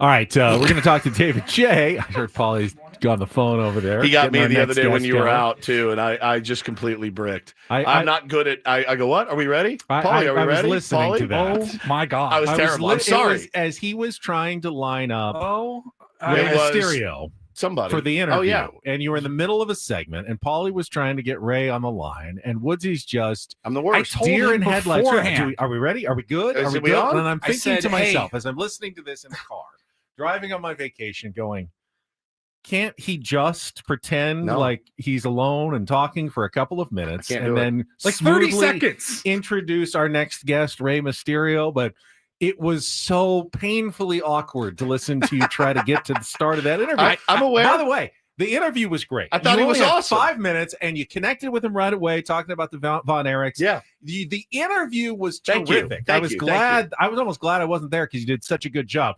But the lead up to the It was interview was just It was so horrible. nightmarishly All right, painful to Settle listen down over there. Relax. Hope Wayne Kirby is recovered from his heart attack. Oh, wait. Paulie? It wasn't Wayne Kirby. to. Paulie, is David J ready? Are we good? We're good? Because Are you we were good to able go? to vamp Are for we 30 good? seconds while I called him and got him on David the J line. ready? Oh, He's okay, ready. he's good to I go. hate He's you guys. online. I'm He's ready to go on vacation. Okay, are we good? I hate everybody. All right, then David J. I guess he's going to join us right after traffic here on 97.3 The Fan. From the 855 Get Ross Traffic Center, protecting San Diego after accidents or injury, here's Kelly Danick.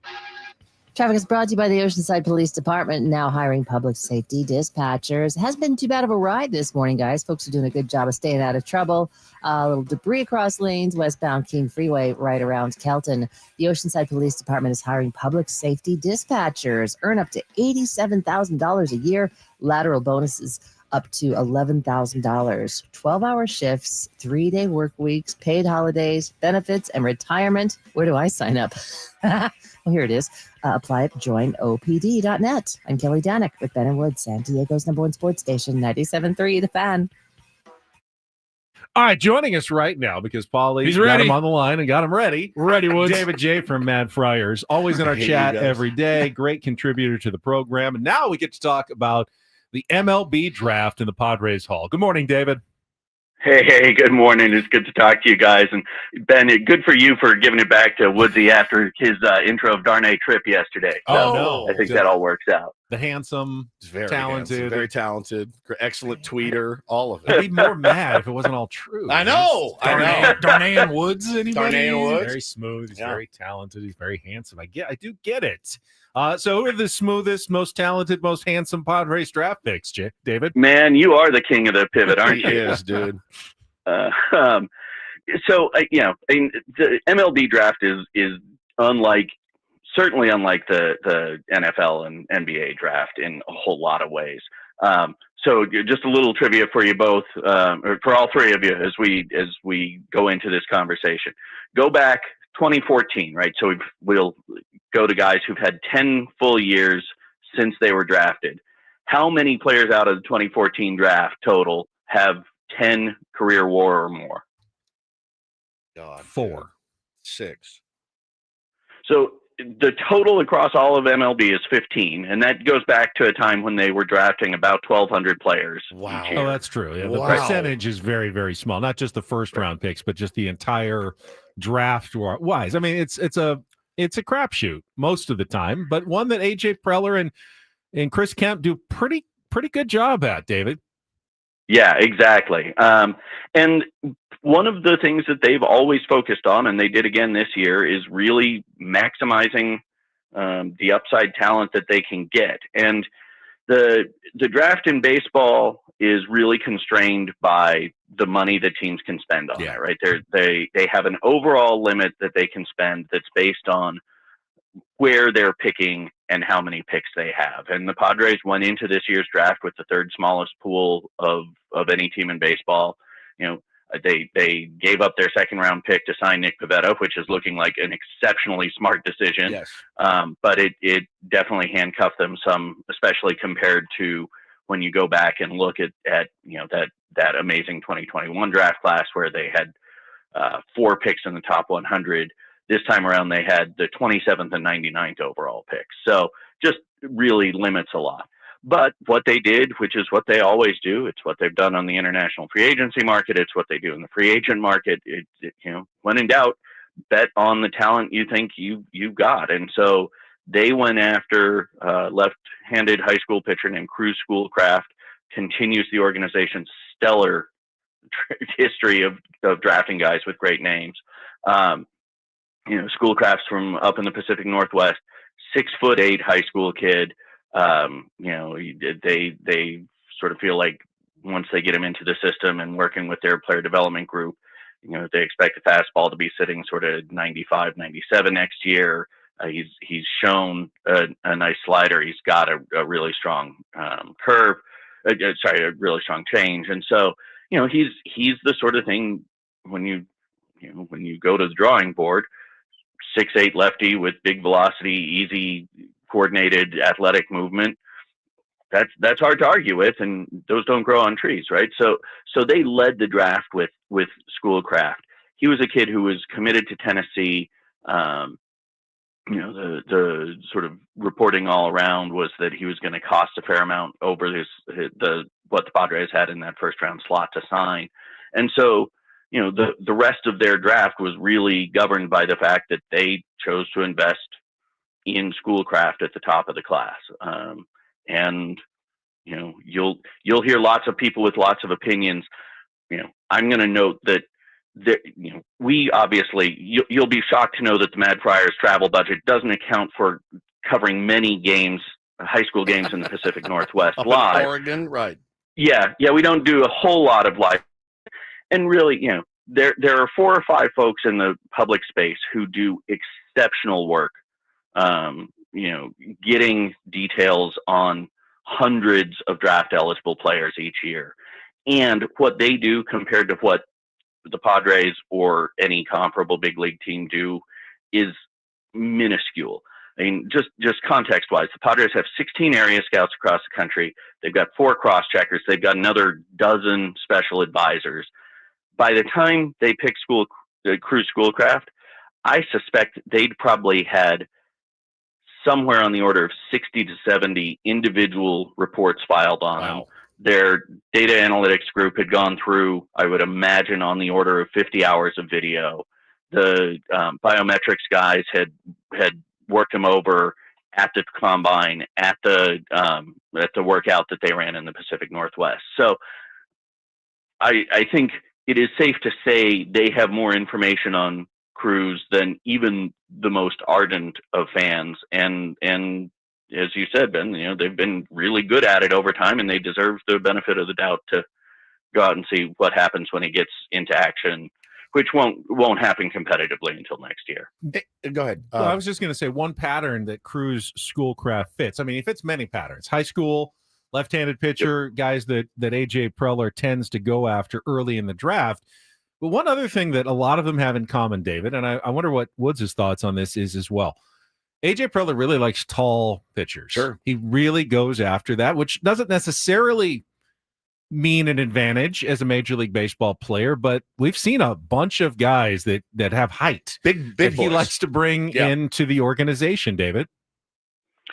Yeah, and I mean, some of that is look at the All-Star roster, right? If you look at the pitching staff on the big league roster, there on the All-Star roster, there aren't a whole lot of 5'9", 5'10" guys contributing, Big right? boys. I mean, there is a profile of what big league starting pitchers look like, and I don't think of myself as a small person, but I'll tell you, out at the complex, if you stand behind the cages when all the prospect pitchers are huddled together watching one of theirs guys, I am a small person compared to that group. No doubt. Right. No doubt. I'm talking to David J from Mad Friars right now. So 20 picks in the draft, signability, again, you talk about limited money. How many you think will actually sign with the Padres? I know it's kind of a fool's errand to guess at this point, but obviously you don't draft guys sometimes unless you think you can get them. And give me that number, and then also tell me, I always love to hear about the guys you're like, oh, I can't believe he fell to them here, and guys that really could potentially make an impact, because that's all we care about is the impact. Right, exactly. So the Padres had 19 picks this year. They, like I said, they gave up that second round pick, and they have moved out of getting the competitive balance pick that was so important to them in building their draft for a number of years. And I'm really hopeful, by the way, that in the next round of CBA negotiation, that'll be reworked a little bit so the teams aren't penalized for trying to be good at the big league level. But so they drafted 19, and they will sign all 19 of them. Nice. But that's because of the way they structured their class. So they led with Schoolcraft. Their third round pick on Sunday was a college outfielder, Ryan Weidman, speed first guy, but again, a big physical dude who has some potential offensive upside. So they went into yesterday for rounds 4 through 20, knowing that they'd already committed the majority of the $6.9 million that they had to spend. So they put together the rest of their draft class knowing that. The first pick yesterday was a college arm, Michael Salina, who's out of St. Bonnie's in Western New York. Salina was up to 101 this spring, was really a guy who was popping, and then his elbow blew. He wound up having Tommy John surgery in April. So they, signed him to sort of a draft and heal deal, or they will sign him to a draft and heal deal. But he's a guy who, again, they're going to try and bet on upside a little bit.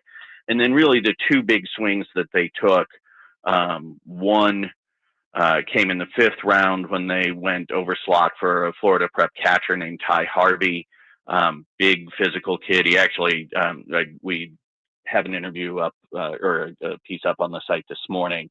I had asked Chris Kemp, their scouting director, to compare him to Lamar King, who they drafted out of high school a few years ago.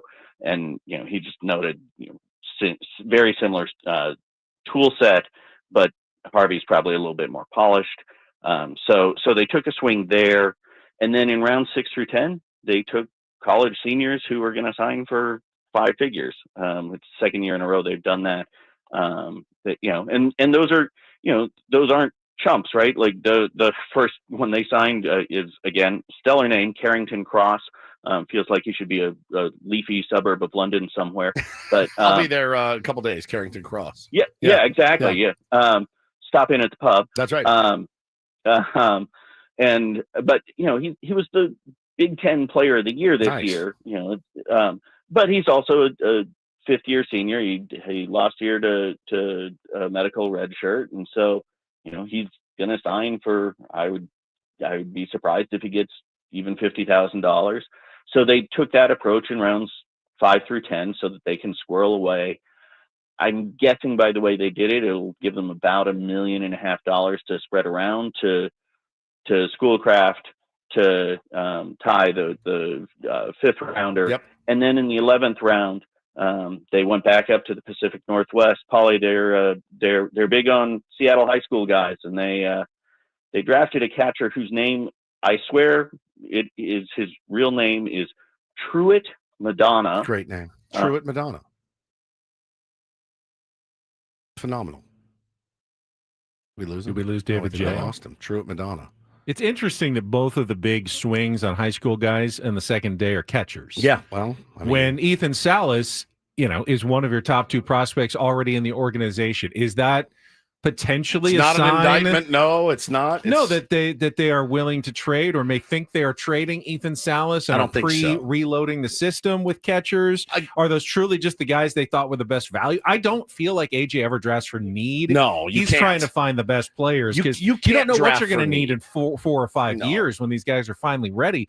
So you don't do that. It's not the NFL. You cannot draft for need. You know what I mean? Everybody needs pitching, and everybody needs athletic players. Correct. So you take the best player available. But it was a little odd that the only 2 stretches, as David, and we appreciate David joining us. Is he still on there? Paulie's trying to get him back. I thought it was interesting, David, that the 2 stretches that they went for are both catchers. And do you read anything into that in terms of organizationally why they were both catchers, or was it just a coincidence? And, AJ and Chris thought those were the best players to take shots on. Yeah, I think, and sorry about whatever just happened there, but yeah, I think it doesn't tell you anything about anything they think about any other human beings on the face of the earth. They drafted those guys because they think they're interesting. They like the tool set. They think they'll be valuable in the organization. They have the potential to be valuable to other organizations as trade commodities down the road if you need. I love it. So when can we trade some of these guys?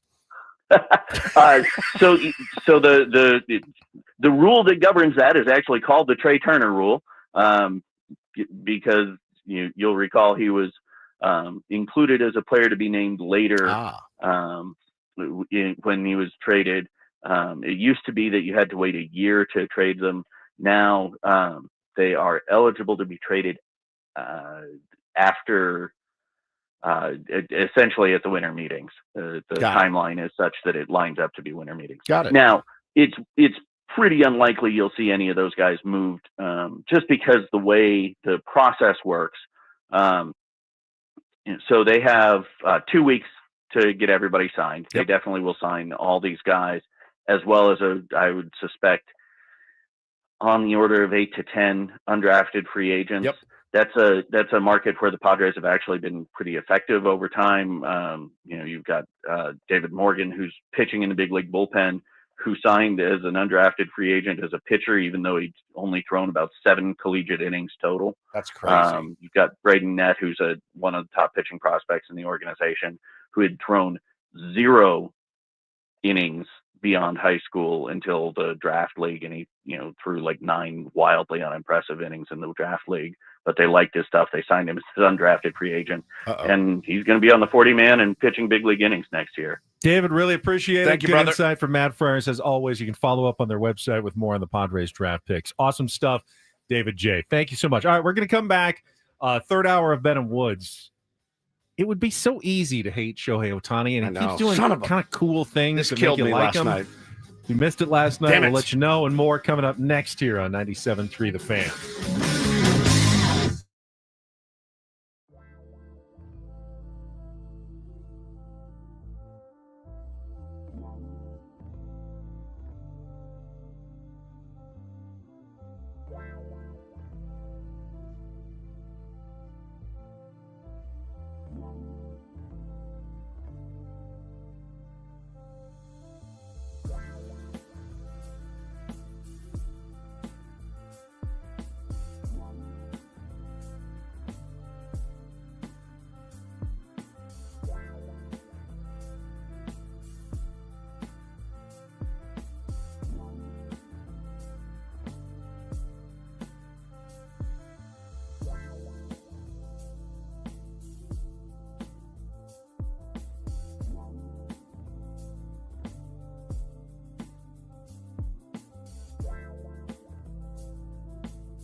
All right, my friends, we are halfway home on a Tuesday. Ben and Woods, 97.3. The Fan. I'm Woodsy. That's Paul Reindl, executive producer. Ben Higgins, your friendly neighborhood sports anchor and news anchor. What's your schedule this week? Back to anchoring or sports or what? Sportsing today through Thursday. And then on Friday, it is opening day at Del Mar. Oh, yeah. Big day. So they will send, and this is a very good decision, they will send Kimberly Hunt out to Del Mar with her hat and her outfit, and she'll look fantastic out.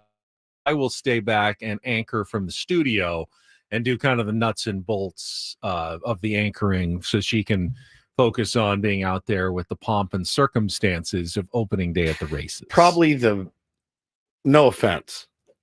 It's the right call. Probably the right move.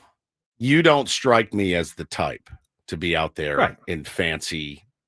You have a tuxedo. I do, but it's not really you don't wear a tux. It's summer formal, which is like a seersucker. It's one of the toughest looks for me, and I think a lot of guys to pull off. I feel like a clown if I did it. Ben's wearing a Padres giveaway floppy hat and flip flops. He's got his pocket square. The guys don't really wear that. It's the women who wear the hats. Yeah, the guys usually have some sort of like a linen type suit or jacket, but I don't know. Big guys don't necessarily look great in those light, summery, fashionable attire get-ups. Think Eric Grupner.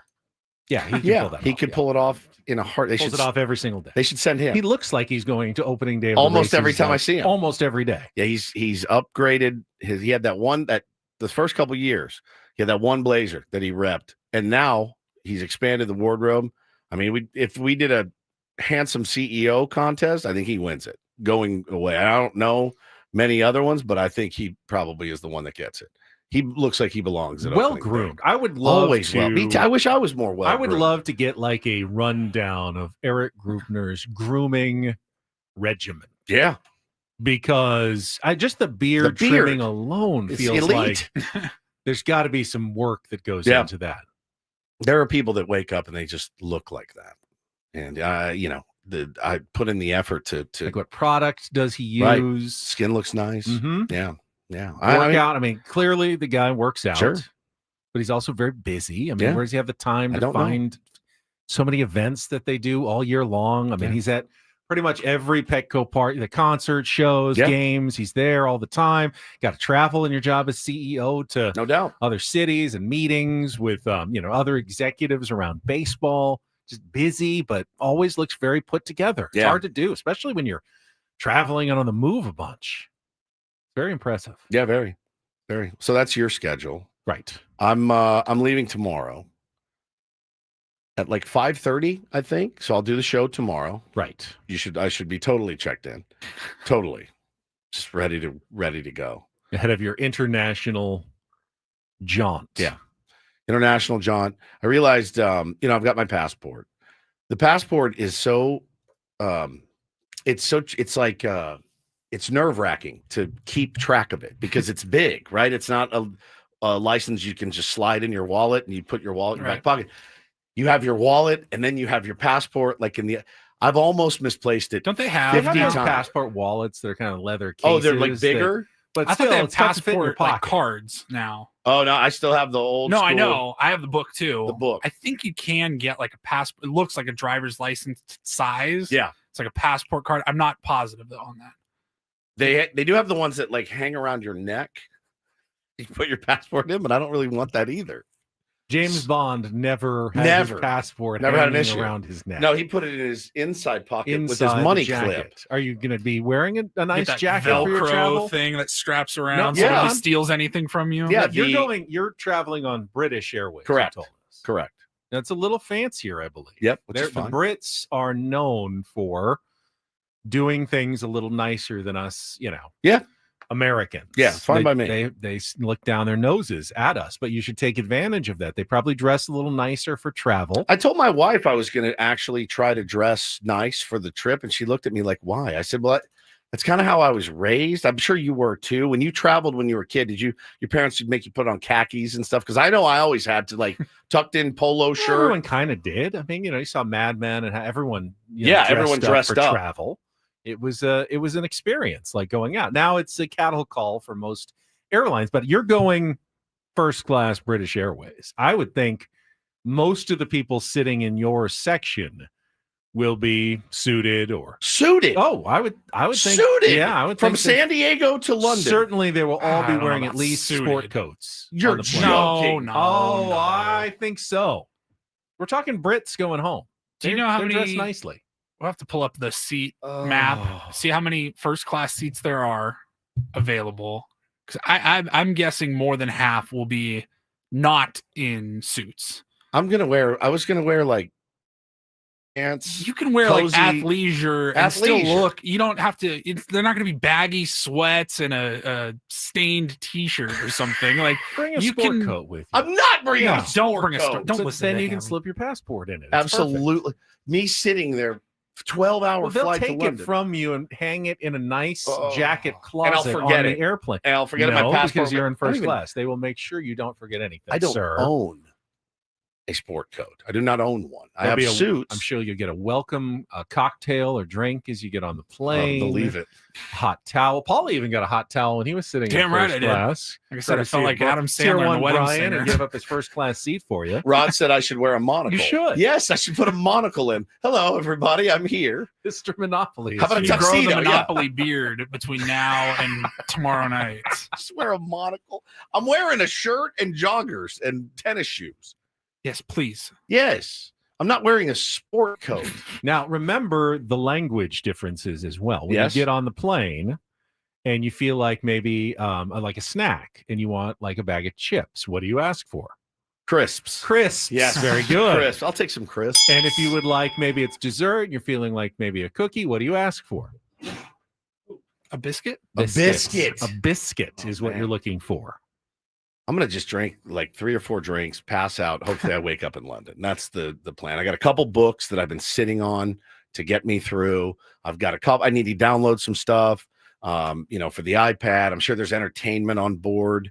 So yeah, I'm not too worried about it. Yeah, wear this Padres swag chain. Yeah, maybe I'll do that. I have one at the house.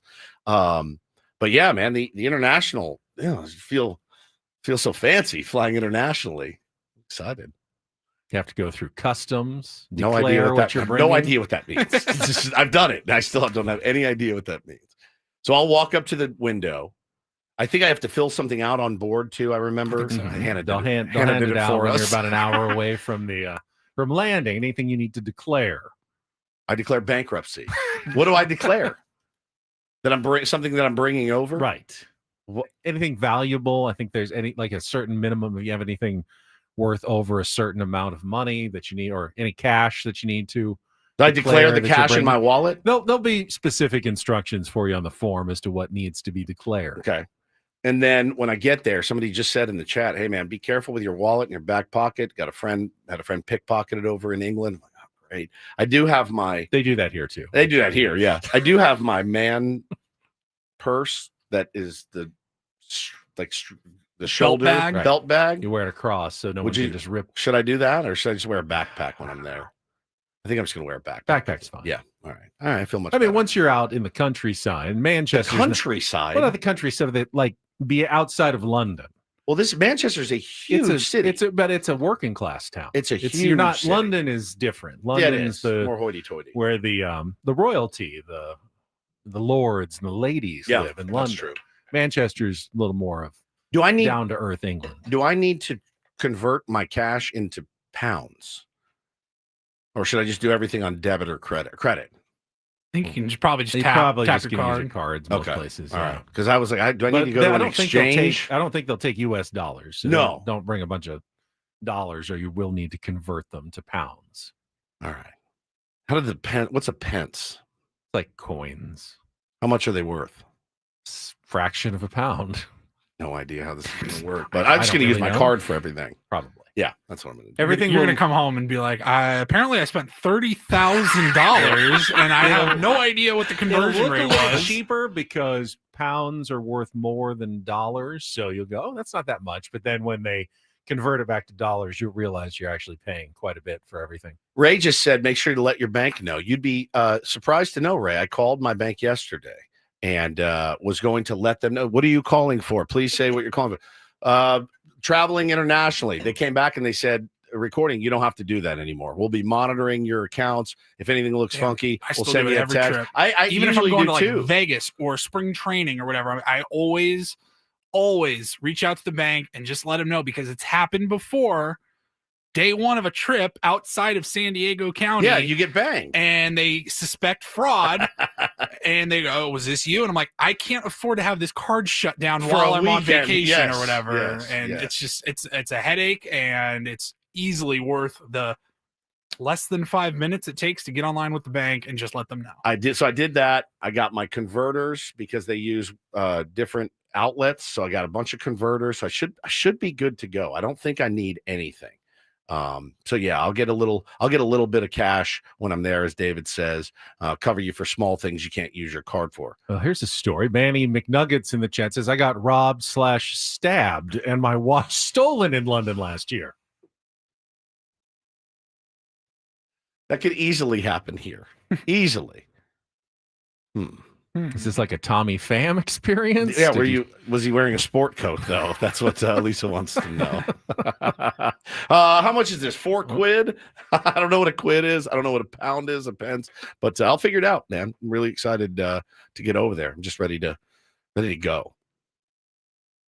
I'm excited. I want to hear stories when you get back. Well, the one story that did come out last weekend in Manchester, where Oasis is from. I mean, it was a homecoming show. It's been crazy, and I'm seeing all the videos. 80,000 people been jumping up and down it looks like a huge soccer match. Somebody said that they were throwing bottles of pee-pee into the crowd. So that's disgusting. I'd say this is better than, I mean, why?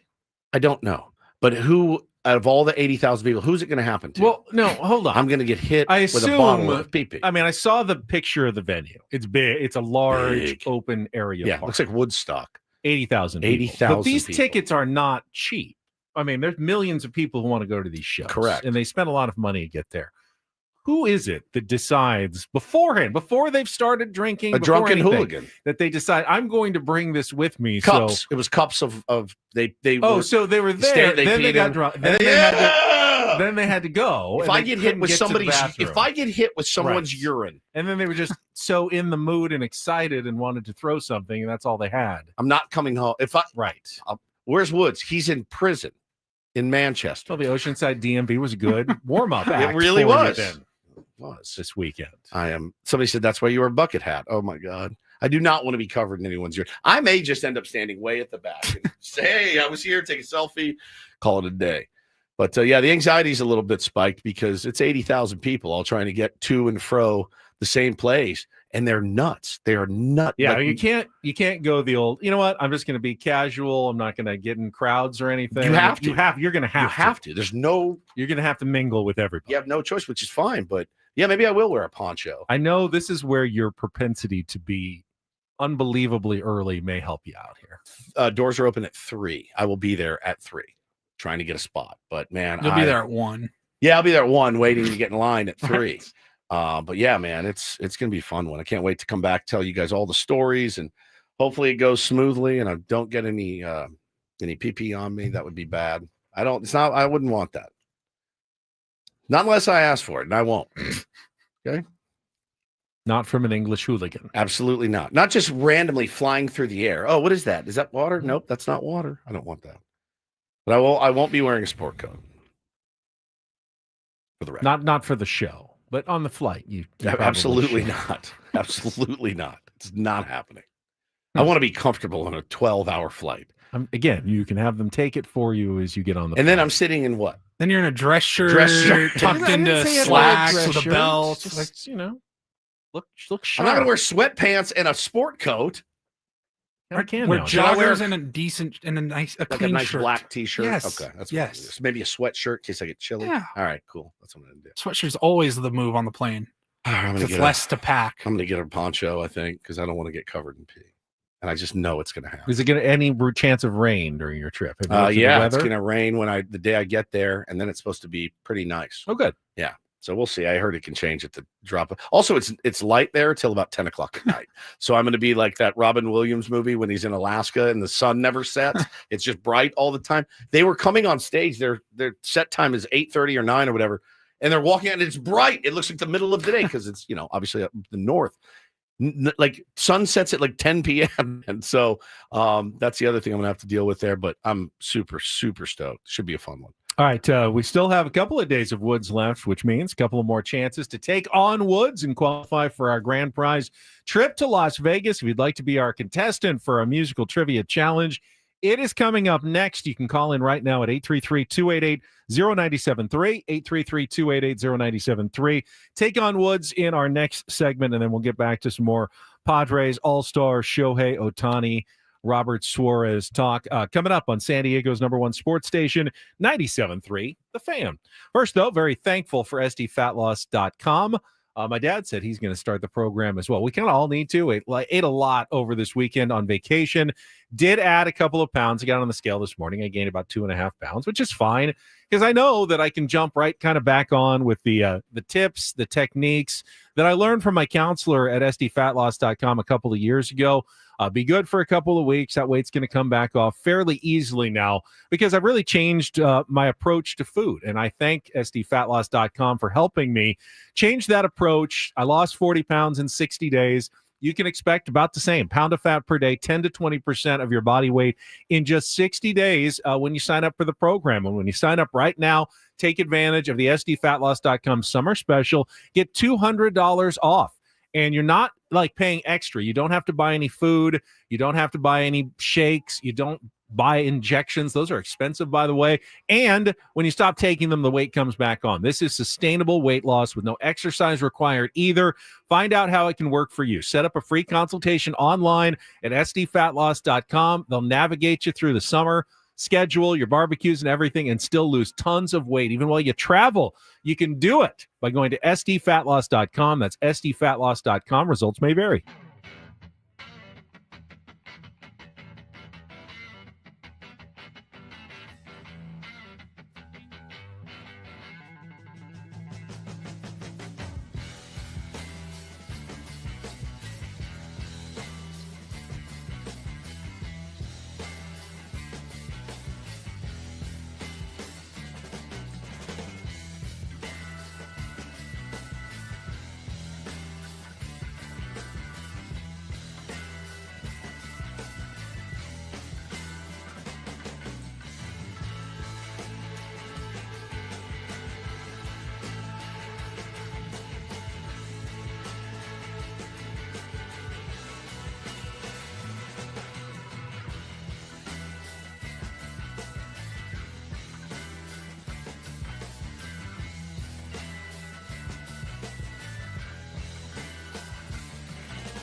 Hey players, things are about to get real here in San Diego.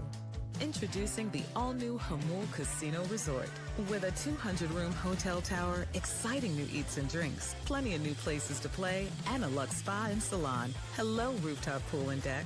It's where players can play their hearts out and enjoy all the perks that come with it. It gets real this summer at the all-new Jamul Casino Resort, the players' place.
Heard you played a little Take on Woods with John, and you hosted yesterday. How I did did. that go? It went well, I thought. John slayed. He's solid. I mean, So- you've gone up against him. Oh, yeah. It's been some epic battles between you two. Big time.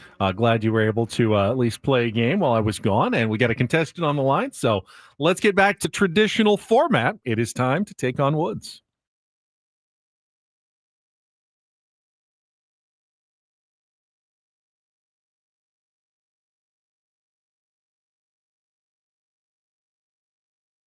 Take on Woods, brought to you by Bay Alarm, security and fire alarms for every business. We got you, and we got Patrick. Hello, Patrick. How are you?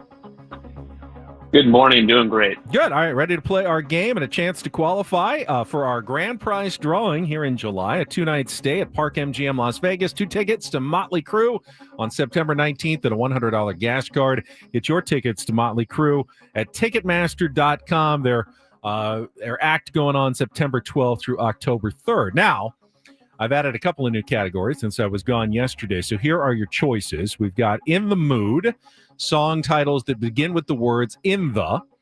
We have beatboxing, song titles and musical artists including the word beat. And we're in this together, 5 song titles that include the word together. So In the Mood, beatboxing, or we're in this together. Patrick, what would you like to play? Let's go with In the Mood. In the Mood. All right. We have 5 song titles. Again, they all start with in the. Just kind of vague, but at least you know where to begin. If you can beat or tie Woods on our 5 questions, we'll put you into the grand prize drawing for Vegas. You got 60 seconds. If you don't know an answer, say pass. We'll come back to it. First question, Paulie is queuing it up now as our 2-second song. You need to give me both the song title and the artist to score that point. And remember, what do all the answers begin with? In the. In the, correct. All right. 60 seconds on the clock. Patrick, category In the Mood. Your time begins when Paul plays our music. Good luck. Let's take on Woods. In the Air Tonight, Phil Collins. Correct. The Village People followed up YMCA, with which 1979. In the Navy. Correct. What is the often used subtitle of the U2 song Pride about the assassination of Martin Luther King Jr.? Ooh, pass. Which debut single with a seasonal theme turned the British rock band Mungo Jerry into an early 1970s sensation? Pass. Which 1979 song recorded by Joe Walsh, The Warriors, became a hit for the Eagles later that same year? Pass. What is the often used subtitle of the U2 song Pride about the assassination of Martin Luther King Jr.? In the Name of Love. Correct. Which debut single with a seasonal theme turned the British rock band Mungo Jerry into an early 1970s? In the Summertime. Correct. Which 1979 song recorded by Joe Walsh? Okay, we got 4. Not bad. The only one you didn't get there at the end, ran out of time, was In the City by the Eagles. But you did get in the air tonight. Phil Collins, In the Navy, In the Name of Love, and In the Summertime. Patrick, hang on the line. All right, Woods comes back from his isolation with the same 5 questions without the benefit of the category. Penny, I'm never out of my isolation. That's true. Okay. All right, 60 seconds on the clock. Your time begins when Paul plays the music. Good luck, Woods. Let's take on Patrick. Ooh, In the Air Tonight by Phil Collins. Correct. The Village People followed up YMCA with which 1979 hit that focused on a branch of the U.S. military? We're in the Navy? In the Navy, In the correct. Navy. What is the often used subtitle of the U2 song Pride about the In assassination? the Name of Love. Correct. Which debut single with a seasonal theme turned the British rock band Mungo Jerry into an early 1970s sensation? What is the category? Let's see. My brain is a mess. I'll go back to it. Which 1979 song recorded by... In the Summertime. Correct. Which 1979 song recorded by Joe Walsh for the movie The Warriors became a hit for the Eagles later that same year? I should know this. I do know this. I don't know the category. I can't think of the category. Gotten all the answers so far. I know. They all have something very much in common. Running out of time. I'm out of Big one time. here. Don't know Quick. it. I don't know it. I don't know it. Think of an Eagles song. Time is up. And we have a 4-4 tie, which means Patrick, congratulations. In the air tonight, in the Navy, in the name of love, in the summertime, in the city. Damn it. There you got it. In the city. Damn it. All right, that's tie. Patrick, hang on the line, and Paulie will put you into the drawing for our grand prize trip to Las Vegas. The category was In the Mood. They all started with In the. Huh? Oh, my God. You see, just quickly, I know we're going to move on, but did you see that story? And it could have been a Don't Do This, but the developer, Tim Lewicki, I think, who is the Moody, the center, the Bless the Mood that we hear from during the Reindl Report, there was like some illegal dealings going on, and he got charged with that. But they also, in the course of that story, they said that Moody Center has been one of the most successful venues. Like they use it for concerts, like 100+ days out of the year. It's been an incredibly successful venue, but they had to like make some secret under the table deals to get the other developers away or something. And he's obviously saying, hey, no, I didn't do anything wrong. They're reading the legal thing wrong. But I thought, hey, that's the Moody Center. Yeah, bless the mood. Bless the mood. Yeah. Will you do this with me? Just because it'll make me feel good. It is time. The ribbon cutting bless ceremony. the mood. Are you ready to bless the mood? Are you ready to bless the mood? Are you ready to bless the mood? I need some help, please. Are you ready to bless the mood? Like, this isn't a song. Are you ready to? Come on now, give me some backup. Sing along if you know Bless the mood. words. 1, 2, Someone help 3. me Are you with ready time, to please. bless the mood? Are you ready to bless the No mood? one is singing. Are you ready to bless the mood? Come on, CDC. Are you ready to Follow me. bless the mood. Come on, please. Are you ready to bless the mood? No, we're not. Here it is. Nobody's Are you ready there. to bless the mood? It starts right now. Thank you, Irwin Center. The memories we have there, we're bringing over here, but it's time to turn It's the like page. it's the equivalent of walking out on stage at a comedy club and be like, "So, who's from out of town?" I mean, there is nothing. Really? Who's from out of town? There- Come on. Somebody here's from out of town. Anyone?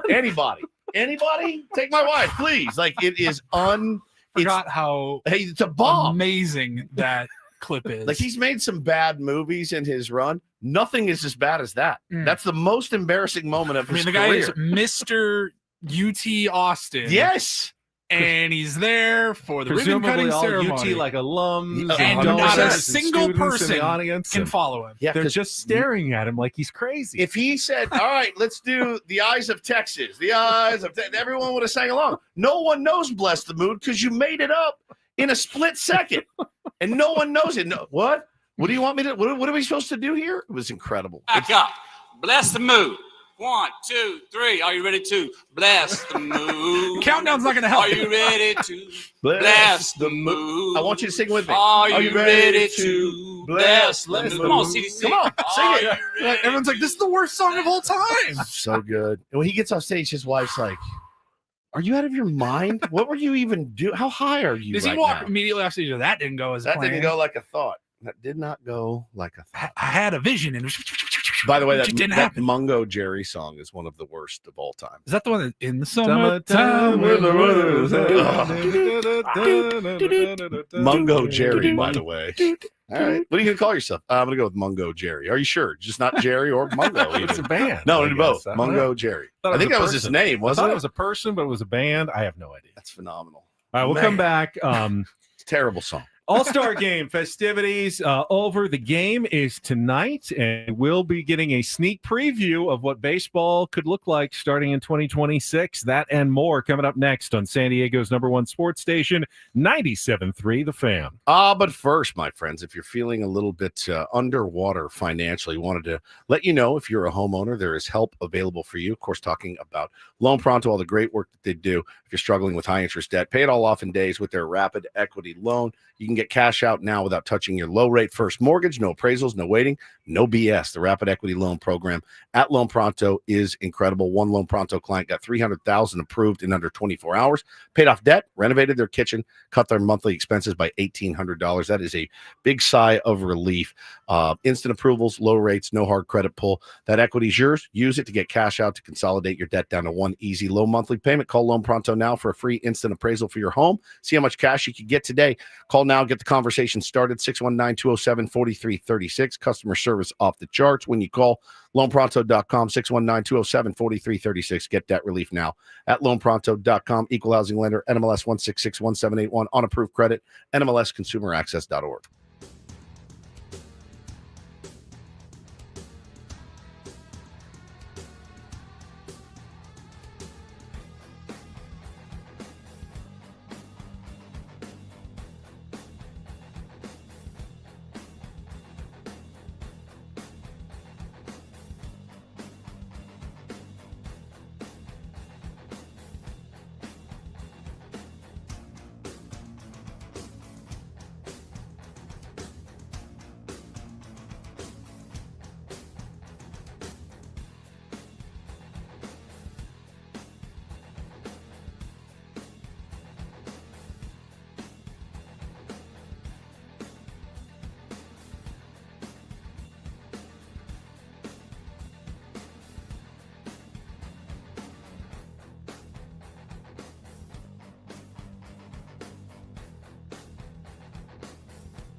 Hey players, things are about to get real here in San Diego. Introducing the all-new Hamul Casino Resort. With a 200-room hotel tower, exciting new eats and drinks, plenty of new places to play, and a luxe spa and salon. Hello, rooftop pool and deck. It's where players can play their hearts out and enjoy all the perks that come with it. It gets real this summer at the all-new Hamul Casino Resort, the players' place.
Well, Shohei Ohtani ruining the best rivalry in baseball with his completely affable ways. Oh, even me, the generational hater, when I saw this last night, I showed my wife on the phone. I go, look.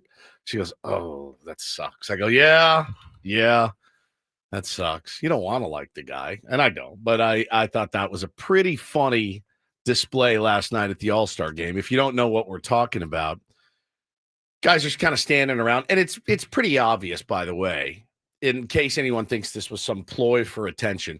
Pretty obvious he's got no idea the camera is on him. It's not following him around. It's kind of from a high angle, right? It was a camera that was up in the stand somewhere and was fair zoomed enough. in on him. But... Doesn't he also probably assume the camera's always on fair him? enough. I think camera is always on him. I think it's on him so much that you forget it's on you, right? Like you just know, like wherever I go, whatever I do.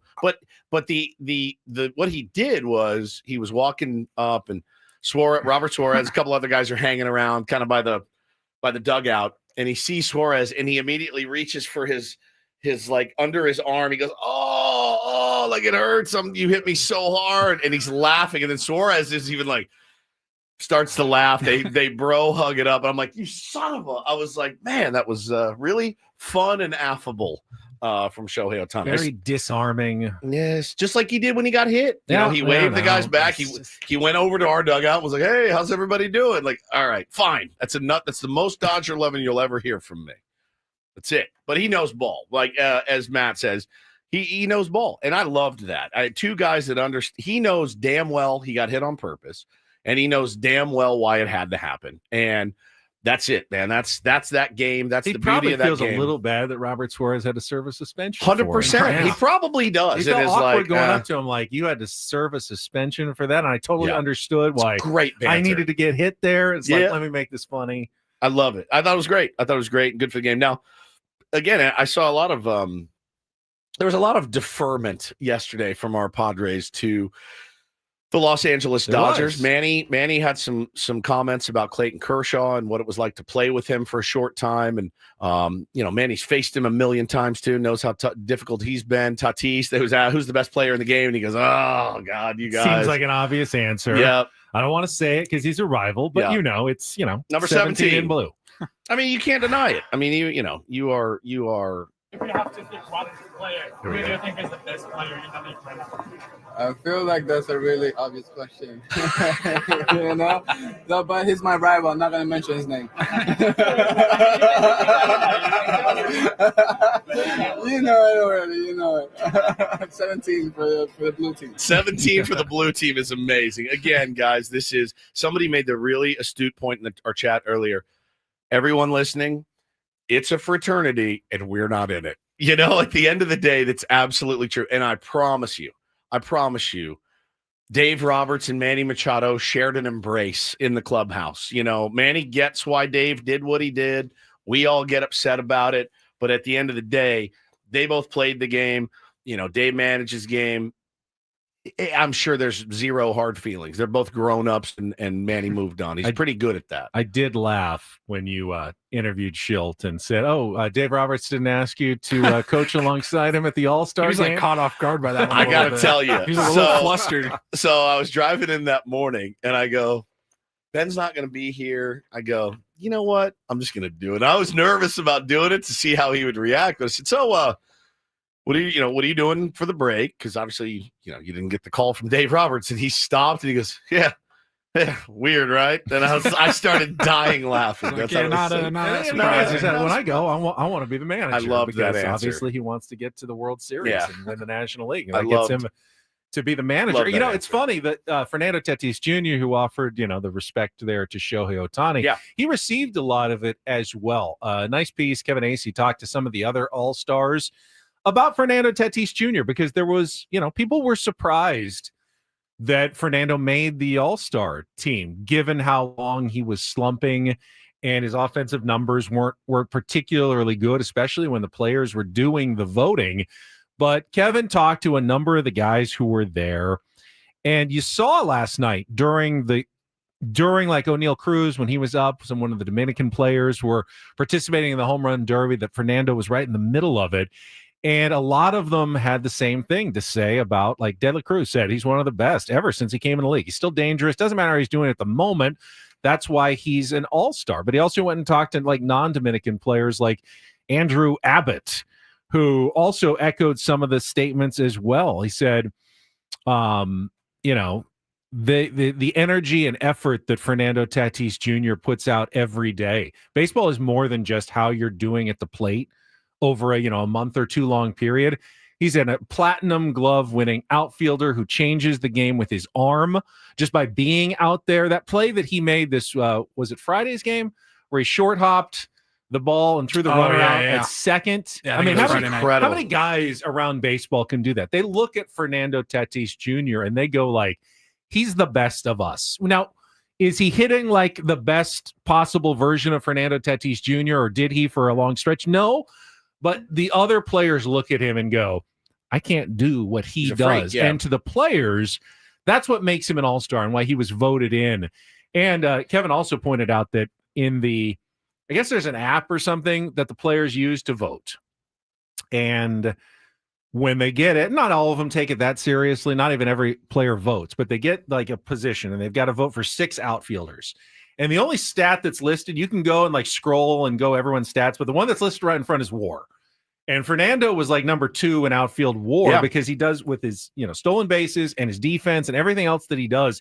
Even when the offense is down, his overall WAR stat is so good that, Fernando All-Star. It's so wild. It's so wild too, because WAR, if you've watched this year, every game like we have, the bases that are not being taken on Fernando Tatis Jr. I mean, Trey Turner had one that he didn't take that was imperative in one of the wins. And I wish I had like a check mark of like, there's another one. Oh, look who didn't go first to third because of a shot to right. I think it was that Saturday because the national broadcasting, it was Adam Amin and Wainwright. Yeah. They were both like, you'll never see Trey Turner stop on that. He is scoring every time, second to home almost every single time with his speed. And that doesn't show up in WAR and things like that. Yeah. The bases that he's prevented guys from taking is not a stat. It's not something I'm sure somebody has quantified it somewhere. But if you watch the games every night, oh, that guy did not go first to third. And he absolutely would have if they're playing against so-and-so. They did not tag up from third. I mean, dude, so many times this year he has prevented the other team from taking a bag. And yeah, man, he's an electric player. I thought it was really cool that he stayed out there all night last night too. Yeah, he was down there staying, watching, and Bro, he's hanging like the out. first one to greet any hitter, and he was there with Gatorade or toweling him off. It was awesome, man. So tonight we're going to get a preview of what baseball could look like as soon as next year. I'll talk about that right after a check of traffic here on 97.3 The Fan. From the 855 Get Ross Traffic Center, protecting San Diego after accidents or injury, here's Kelly Danick. This game day traffic report is brought to you by Crystal Geyser, Alpine Spring Water. Crash on the coastline, southbound 5, just past Cannon. Apparently this vehicle is on its side in the fast lane. So yeah, watch out for some activity around that South 5 just past Cannon. Crash has cleared on northbound 15 near Scripps Poway Parkway. What makes Crystal Geyser Alpine Spring Water different? They always bottle their Alpine Spring Water less than 1.5 miles from the spring source. And all of their bottles are made with 50% recycled plastic from their own recycling plants. Crystal Geyser, bottled at the spring source. I'm Kelly Danick with Ben of Woods, San Diego's #1 sports station, 97.3 The Fan. So Rob Manfred pretty much let the cat out of the bag that everyone knew was the truth anyway yesterday when he appeared on the Pat McAfee show, saying that the ABS system, which is going to be used tonight, the automatic ball strike challenge system, is coming to Major League Baseball in 2026. We saw a preview during spring training. It'll be used tonight during the All-Star game, and the thought is it will be implemented by Major League Baseball next year. And likely, they're testing it again tonight. It's the 2 challenges that you get over the course of the game, but you keep them as long as you're right. I'm excited to see it used. We saw it a little bit in spring training, but that was more of a test. You could see that it wasn't taken as seriously. And while this game is not a real game, I'd imagine it will be used a little more seriously tonight. The managers will have a strategy, I would imagine. Spring training, you saw guys just walk up to the plate and challenge like the first just to check and see just to see what it's like. But I think tonight that the managers will coach the players up a little bit before they go out there, and whatever their meeting is, hey, this is what we want to do with the challenge system. I mean, if you think you're right, I guess go ahead and do it. But we definitely don't want to lose both of them early in the game. Didn't they say that so many players were against this thing because they didn't want the weight of the responsibility of doing it, being the one that taps it, gets it wrong? A lot of pressure. Lot of pressure. It's already hard enough to hit up there. And then you're like, oh, God, was that a ball or strike? I'm going to challenge. Now you're going to have those guys that are constant because you see them. Every time there's a close play at their bag, they're pointing in the dugout. You get the replay. You're like, bro, you weren't even close. It's something else. And this will be hard for players. It'll be good for fans, but it'll be hard for players because it will require yet another level of discipline because you can't just challenge everything. And you're going to have to be disciplined about it. It's going to be a risk, as Paulie said. You could look foolish when you get it wrong. No one wants to look foolish. No one wants to have something else discipline on their plate that they have to worry about. Yeah, something else to get chewed out for. But I think for fans, it's a huge win. It's a strategic, something that we can debate and watch for ourselves and get it right. It'll correct some egregious mistakes. The one thing that I would like to see slightly tweaked, and maybe they will before next season. They're doing 2 challenges, which is fine. I think they assume that they're going to be a lot of right ones, so you may get more than just 2 during the game. They're so good at the strike zone. Baseball is based on the number 3. And I feel like 3 is the number of challenges that both teams should get to start the game. Rule of 3, baby. That allows you to be a little more aggressive early. Yep. Like you can try just like when you're facing a pitcher. Hey, you know what? You can swing for the fences on that first pitch. If you miss it, it's okay. I've got a couple more. Now, as you get deeper in the count, you lose a challenge. You have to be a little more selective about where you challenge. And when you get to 2 strikes, you better be right. You better make sure you're good to go. And I feel like that would be very symmetric and harmonious with the ethic of baseball by giving each team 3 challenges, and then you figure out how to use them over the course of the game and where you want to be aggressive and where you want to be conservative. Feasibly. feasibly you could burn through your challenges with one AB. You could. Your first batter of the game. Feasibly. If you went up there and, tapped him, no, that's actually a strike, pal. All right, we lost one. That looked out. No, it was actually in. You're down 2. It is a nightmare. I don't worry, though, that would be too many challenges, that 3 would just bog down the game. No, they it's quick. They handle them very quickly. They're good, but I don't think you'd still be willy-nilly on your challenges if you had 3 because you want to be careful. But I like the idea of a real strategic element that mirrors the game of baseball. 3 strikes, 3 outs, 3 challenges that you get to use and try to keep over the course of the game. It's going to be interesting for the managers because every manager knows I got 3 or 4 guys that really don't have much idea of what the strike zone is, but think that they do. And those are the guys that you got to worry about. Like, hey man, don't, I'll grab my neck if I want you to challenge. If I thought, it was a strike. Batter's tough because they're the only one on their team that can challenge. That's right. The other side has both the catcher and the pitcher. They can just look at each other, quick nod, I agree. Batter's on his own, and he's not the one who's looking at the strike zone either. I can't wait. It's a little bit chaotic, and I do like a little bit of chaos. It'll be interesting tonight. Yeah. First time to really kind of see it in action outside of spring training. Skeens v. Scooble tonight. Come on, man. All right, final hour coming up. We got some tickets to Rick Springfield to give away, a Reindl Report, and more all ahead here on San Diego's #1 sports station, 97.3 The Fan.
How would you like to see Dave Roberts use the Padres players in tonight's All-Star game? Not even a little.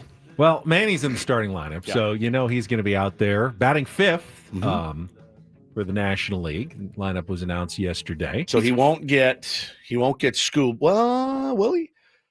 Depends on whether they get a couple of hits. 1, 2, 3 in the first inning. I don't imagine anyone's going to go more than 1 inning. Used to be sometimes the starter would go like 3 innings. 2 or 3, in the All-Star game. Now you've won max. But if a couple of guys get on, Manny could have Scooble with runners in scoring position, or he could be facing a new pitcher as the leadoff or second batter in the second inning. I think DR said Skeens is going to start. Kershaw is going to throw second, and then he said, I'm going to go to Adam from San Diego. Smart of him. He's already said. He said. Followed by 5 innings of relief from Robert Suarez. Correct. Adrian Morejon for 3 in the middle of the game. And then Fernando Tatis Jr. to close it out on the bump. I mean, I think if you're Dave Roberts, you at least hold back Adrian Morejon for a lefty lane. Sure. So you kind of play that by ear. A little later in the game. Adam's pretty effective against both sides of the plate, so you can schedule him in early. I mean, he has so few starting pitchers; they almost all begged out. Whether injury or didn't want to pitch or was pitching on the last day before the All-Star game. That's a bunch of relievers in the pen, including, of course, the 3 from the San Diego Padres. Do you guys and forgive me, I don't have a ton of All-Star history here, but when did they start adding more relief pitchers? It used to be starting pitchers made up the majority of the pitching staff. I think and you would see guys come in the 6th inning that are starting pitchers because they're the stars for the most part. I don't know how I feel about it. Well, I'm glad that relievers are getting recognized for sure. And you don't win a baseball game without relief pitchers. So many didn't for so many years. I mean, just the elite relief. Maybe core. the closers. Yeah, closers would. But that's about it. The Jason Adams, the Adrian Morejons of the world were like, later, man, I'm going to Jamaica. Pedro Martinez come into the 6th inning of an All-Star game or something. Yeah, so Adam Paul says after the Milwaukee fiasco where they had that tie. And has it really been that long? Ran out of pitching and stuff. Also, like 15 plus years ago. Starting pitching is awesome. It's been devalued a little bit over the years as far relief as pitching has been valued more. Yeah, I mean Correct. it's a reflection of where baseball is today, which is good. Yeah. There should be more relief pitchers. It's the first time, of course, I'm sure you mentioned it, that 3 relievers have ever been represented on the same team at the All-Star game. The Padres making history at this All-Star game. There was never any, when I was growing up, I don't remember a setup guy ever even getting to the All-Star game. Now, over the last decade, there's always been one setup guy usually that gets in. Yeah. And now the Padres have 2 in the same All-Star game, both setup guys, because it's such a bigger role. People understand. Analytics has helped everybody understand that those outs are just as important as every other out. And there's sometimes more so. Sometimes a lot more so. And they save some of their best. But you don't think Adrian Morejon would be a great starter? Of course he would. They have determined that his particular skill set makes him more valuable as a left-handed relief pitcher that Mike Schilt can use. And he has used in various situations. We've seen him in the 9th. We've seen him in the 4th. We've seen him in the 6th go for 2 innings. We've seen him get 1 out in the 8th. He's used all over the place not because he's not good, because he's that good and that valuable, and they need him when the game is on the line the most, and that's when they've used him. Yeah, no doubt. But it's a tall task for these managers tonight to make sure, you answer to other managers, right? Like, there's got to be conversations with every All-Star of like, hey, like what were you looking for? Jason Adam, you've been used a ton. How about Kershaw gets the first 2 outs and you go out and because we want you to pitch and you deserve it and you made it. There's got to be conversations, a million conversations had. You don't want to do anything to nefarious, right? And everyone's going to be watching. Not that you would. I don't like DR, but I don't think he'd do anything nefarious. I joke about it, but I don't think he's really going to run Robert Suarez out there for 6 outs, a 6-out save. Right. He would get killed. I mean, people would lose their minds. But it's a very delicate thing, and you want to make sure, man, that there are guys up there that this could be it. Jason Adams' long career that he's had, and this is his first All-Star game appearance. Like, that's special. You want to make sure he gets a hitter at least. I worried because Jason Adams has been used so much. Like, oh, great, he could use the time off. I love what he said, though. He said, I'm kind of glad. I like to keep throwing. Keep I working, didn't. yep. I was actually worried about taking 5 days off or Yeah. whatever it was, but now I know I get to throw at least once during the All-Star break, and he thinks that's actually good for him. So I was happy about that. Now, I know you talked about it yesterday. I wanted to be mad about Jacob Misiorowski making the All-Star game after just 5 starts. I wanted to be mad last year about Paul Skeens getting to start the All-Star game after he had been in the big leagues for like a month and a half. starts, yeah. But as a baseball fan, if I'm being honest with myself, I want to see Miz in the game probably more than just about anyone. I know.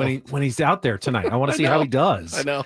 And if you're, taking this as the entertainment product that it is, then yeah, I have no problem with him being in the game. Now, what is silly is taking the opportunity away from someone else. I think you mentioned Christopher Sanchez yesterday.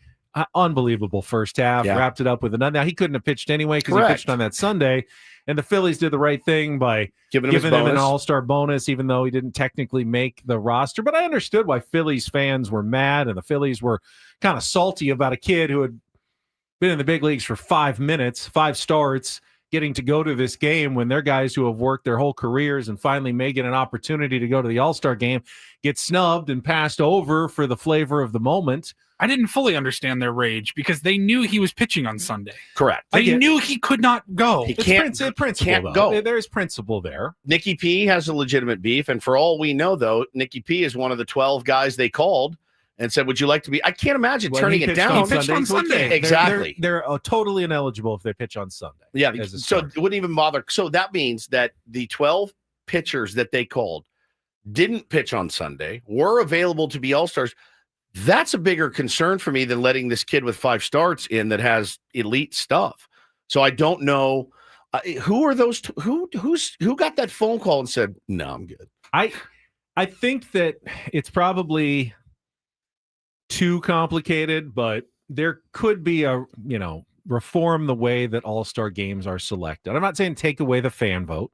I'm not saying take away the player vote, but you can have different categories of players. There are the true superstars, and whether or not they're having a great first half or not, you kind of want to see those guys in the game. Like Fernando Tatis Juan Soto. Like Juan Soto, yes. Right. Juan Soto, he should was be a in the game. snub. Then there are the guys who are less heralded but had really great first halves. And you should reward those guys. And then there's the electric sensation, young guy who may have just getting called up, didn't have enough time to prove himself, but like Misiorowski, like Skeens last year, we want to see him at that game and have 3 different categories and tiers of all-stars and have a different path for all of those guys to find their way to the game that everyone feels comfortable with. Yes, Juan Soto can slump for a month. Fernando Tatis can slump for a month. They're still all-stars. Guys like Christopher Sanchez, who are having great seasons in the first half, may not be household names, get their pathway to make it. And then a young guy who has come onto the scene, electric, but's only been around for a while, like Miz, he gets his way. I mean, they made a way for Clayton Kershaw to get there as a legend. There are different pathways they can create to get guys to the All-Star I was just going to bring up Kershaw. I had less than 0 problems with them letting him in. He's had 10 starts this year, and he's pitched really well. He's got a 3.38 ERA, 4-1, and he's pitched really well since he's been back. It's also his last year. I have no problem with it. None. And he didn't start the season with the Dodgers. He came back late, recovering from injury, and he's back now. And Clayton Kershaw is going to be the second pitcher in the All-Star game tonight. Who has a problem with that? Exactly. There's that level of stardom in the game where, you throw the guys like Tatis, I think, is in that list, Ohtani, Judge, the guys where it's bro, I don't care if Aaron Judge missed all of April, all of May with an injury. He's back in June. Got back at the beginning of June. Took him 2 weeks to get going, get the timing back and all that. I still want him in the All-Star game. He is an All-Star. Yeah. It doesn't matter what he did on the field, numbers-wise. He is a star that deserves to be in that exhibition of the game's greatest stars. Juan Soto is in that category. It's weird that he didn't get it. Also, he's having a good year. He's having an All-Star. I don't care if he's batting year. 185. He's still Juan Soto. Yeah, it's it's not something I'm going to get super up in arms about, but I'm excited to see the kid pitch, man. I love watching that dude throw. He is the future of baseball. If he stays healthy, which is a big if, man. But I think, like if I'm Dave Roberts, I'm going Skeens right into Misiorowski tonight. I'm skipping Kershaw and Adam, and I'm going Skeens, Misiorowski. Good luck scoring the first 2 innings. And credit to Paul Skeens last year for, overcoming whatever controversy, quote unquote, of getting to start. He went out, finished a great season, has started another season well. I would expect that Miz is not a flash in the pan. I feel like he's going to be solid around, really good pitcher. Impossible You don't to know know for sure, but they're gambling on it because it's an embarrassing look. If he goes out, gives up a couple of runs in the All-Star game, and then has a terrible second half, everyone's going to look back and go, why was this guy who, finished with a 6 ERA and was never heard from again in the All-Star game which when has he was happened, a rookie? Has happened. It's happened, but not after 5 starts. Not after 5 starts, It's like when the NBA they bring the guy in from the G League to be in the slam dunk competition. Yeah. The guy's amazing. McClure. Didn't he win it twice? Yeah, he's unbelievable. I don't feel shortchanged by them bringing in, McClure from the G League because the guy is an elite dunker. So I don't know, man. I'm excited for it tonight. It's my favorite All-Star game. Angela says Mike Trout should be in too, and I think I'm based fine on with that, it. Paulie, that argument That you falls made, into it. that's not a bad take. That Mike Trout should be in there despite injuries and missing a bunch of time. Let's be honest, man. When we were kids, I was like, geez, this is like, number one, you felt that there was a lot of guys like gifted in because of who they were. But number two, you didn't see 40 guys bail. If you were picked in all, it was so rare to have a guy at the last minute be like, I can't go. Like it was a priority for them. I don't know that it is much anymore. For people, they'd limp their way in. They would limp their way in. I remember, didn't Bip Roberts sub for somebody and got like a game-winning hit or something, but no one bailed. Like no one ever bailed from the All-Star game. They got selected, they went, and that's just different. It's just different back now. then. The All-Star game might have been one of your only chances to be on television, and you get to make a little extra cash too, because those guys didn't get paid like these guys. But no, I'm stoked for it. Ski and Scooble it's an elite matchup we'll probably never see in the World Series. As long as Paul Skeens is with the Pirates. But Tarek Skubal could absolutely be a Game 1 starter in the World Series. Oh, they both start with SK. Yeah, it's true. Very good. Very good. Didn't realize that. Very excited to see that tonight, man. This is the game's best on display. It's going to be amazing. Amazing. All right, we're going to take a quick timeout. When we come back, we're going to give away some tickets. Rick Springfield is coming to Front Wave Arena. Oh, question. Yes. Andy makes a good point. Is there a 3-batter minimum for pitchers in the All-Star game? I don't know the answer. So. My guess would be my no. guess is a hard no. Like, I don't think they're going to get to the end of the game. If you want to get in your last pitcher, we got to throw this guy another batter. That can't be. I think they can change as warranted during the All-Star game. But I'm not 100% sure. All right, we'll give away Rick Springfield tickets, then Paulie taking us home with the Reindl Report. All coming up with Ben Woods on San Diego's #1 sports station, 97.3 The Fan. All right, how easy is Trust and Will?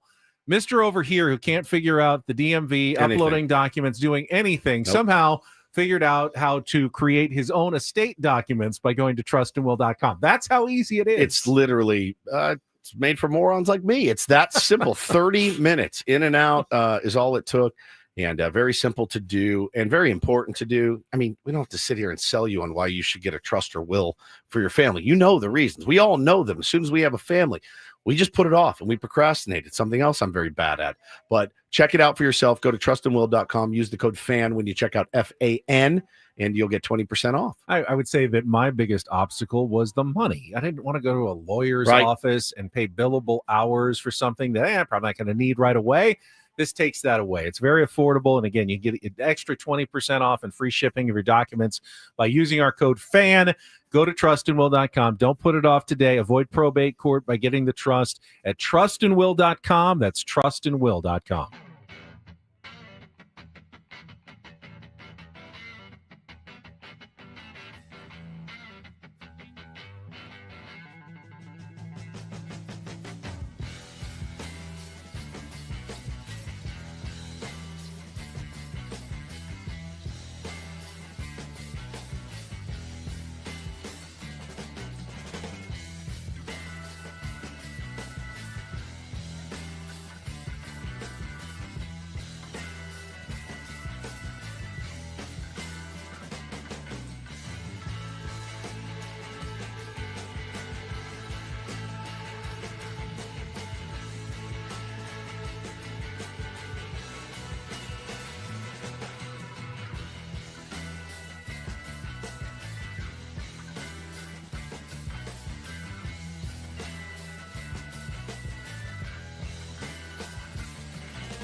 Hey players, things are about to get real here in San Diego.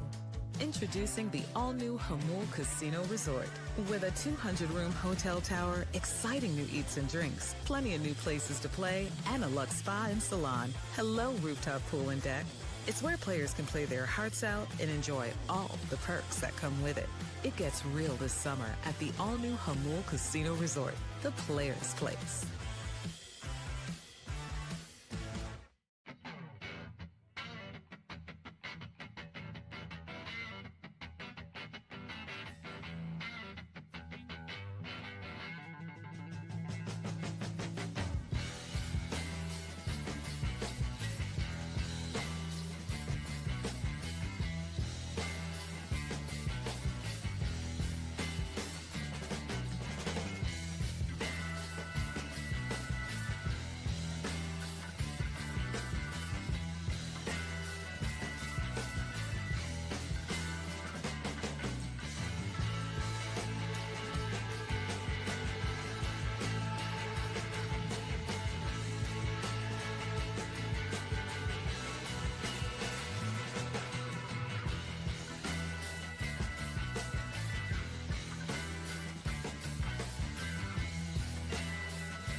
You, Benjamin, is a pretty big Rick Springfield fan.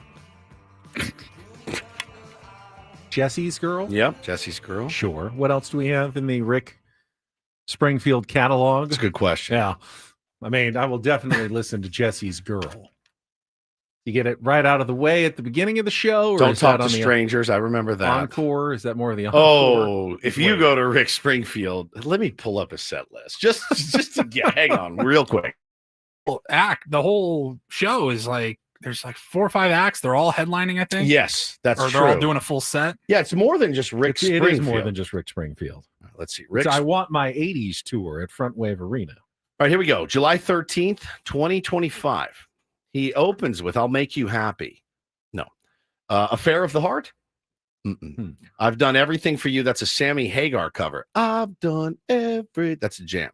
Then he does the biggest mashup you've ever seen, Living in Awe. This is a medley, which I hate. Medleys. I hate a medley. God, do I hate a medley. What is this, the Super Bowl halftime Living show? in Oz, Bop Till You Drop, Souls, 2 Tickets to Paradise, Jesse's Girl, What's Victoria's Secret, Rock of Life. Hold on, though. Don't get panicked. Wait, I was worried. Don't get panicked. Yes. I saw your face. You saw it. Then he says, Love is All Right Tonight. Then You Really Got Me by the Kinks. Good song. Worlds Start Turning. State of the Heart, which is another cover. Rangers, Love Somebody, Human Touch. And his 12th and final song of the evening is Jesse's Girl. That's too many songs, I think. He needs about 4. 4 would be good. Well, maybe with this I Want My 80s tour, you can limit it a little No, bit. this is on the I Want My 80s and then there tour. are other artists who come out and Yeah, do it. This dude. is a long show. I think Paul just said it. Everyone's playing a full set. Yeah. Who else is playing? It is. Pull up the copy. Doesn't say. Of course not. Why would it? Oh, where did it go? You had it I'm yesterday. searching I through don't right have now my copy. here. Just says Rick Hang on. Springfield. I want my 80s tour, Front Wave Arena on August 3rd. Tickets are on It sale now at is AXS.com. John Waite, Oh, I like John Waite. Wang Chung, Paul Young, Rick Springfield. Wang 1, Chung has 2, 2 good 3, songs. 4 They have full sets from each well, artist. Number one, everybody Wang Chung tonight is not It's a good very song. good It's song. not Come a on. very good song. Everybody Wang Chung tonight. Everybody Have fun tonight. And then they have Dance Hall Days. Dance All Days is a good song. Okay. That's okay. Dance All Days. Oh, that's all right. It's better than Wang Chung tonight. It was a little odd at the time. Like, what does Wang Chung even mean? Right. That's the name of their band. Yes. Who else is playing? Paul Paul Young. John Waite and Paul Young. All right. Who's Paul Young? I know he's got a single that I know. I can't think of it. But I'm going to an Oasis show in Manchester. Obviously, I love nostalgia, so I can't say a word. I'm all about it. Can't wait. His hit singles include Love of the Common People, Wherever I Lay My Hat, Come Back and Stay, Every Time You Go Away. Oh, there we go. There it Planes, is. Trains, and There you Automobiles. go. Song makes me cry. Every It's so time good. you go Away. you take a piece of me. Boy, we've done a good job selling this concert. I'm sure AXS is very pleased as his Front Wave. Well, let's Arena. just give away some tickets Yeah. right now. Fifth caller, 833-288-0973. You can win your 2 tickets to Rick Springfield. I Want My 80s tour at Front Wave Arena on August 3rd.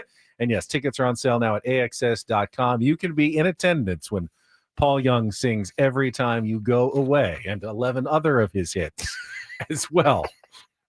I'm going to play it again. All right. Here, we're going to start it over from the top. I don't think it's that bad of an idea. If you have Play it 3 one times. Yes. big hit, Play it to start. Play it like a couple of, in in the middle, and then at the end again. 100%. Rule of 3. What's the worst? What's the worst that can happen? Thing. I can tell you the worst thing that could ever happen. I don't know if I've told you guys a story before. When I was 10 years old in Seattle, Washington, September of 2000, there was one song that you could not go 5 minutes without hearing, and it was Who Let the Dogs Out. Oh, by I was the going to say Baja the Men. thong song. Nope. A little bit past that. Who let the dogs out? Taylor loves it. I was 10 years old. It was my birthday. My mom got tickets to the Mariners game, took 3 or 4 of my buddies, and we had seats in center field bleachers. The Baja Men were there for a pregame concert to play their one song that they had. The concert didn't end after batting practice ended or whatever. It went on during the game in like the beer garden behind the center field fence. They played a concert throughout the entire game. Like in between innings, they would play songs. They have one song. After about 3 innings, it was For All the Girls Out There Who Let the Cats Out. Oh, I mean, you get it? Yeah. The Do you get it? whole The girls. night. Cats. Imagine hearing that effing song. At least Technically, there are both boy and girl cats as there are It's true. boy and girl dogs. Sure. But yeah, Ugh. I still will Nightmare. never forget Nightmare. Hall & Oates for not playing Kisses on my list when I went to see them. I mean, They just didn't do it. they just didn't get to it. Somehow. That's pretty tired, man. I saw the Eagles at the Sphere. I saw every friggin' song I wanted to see.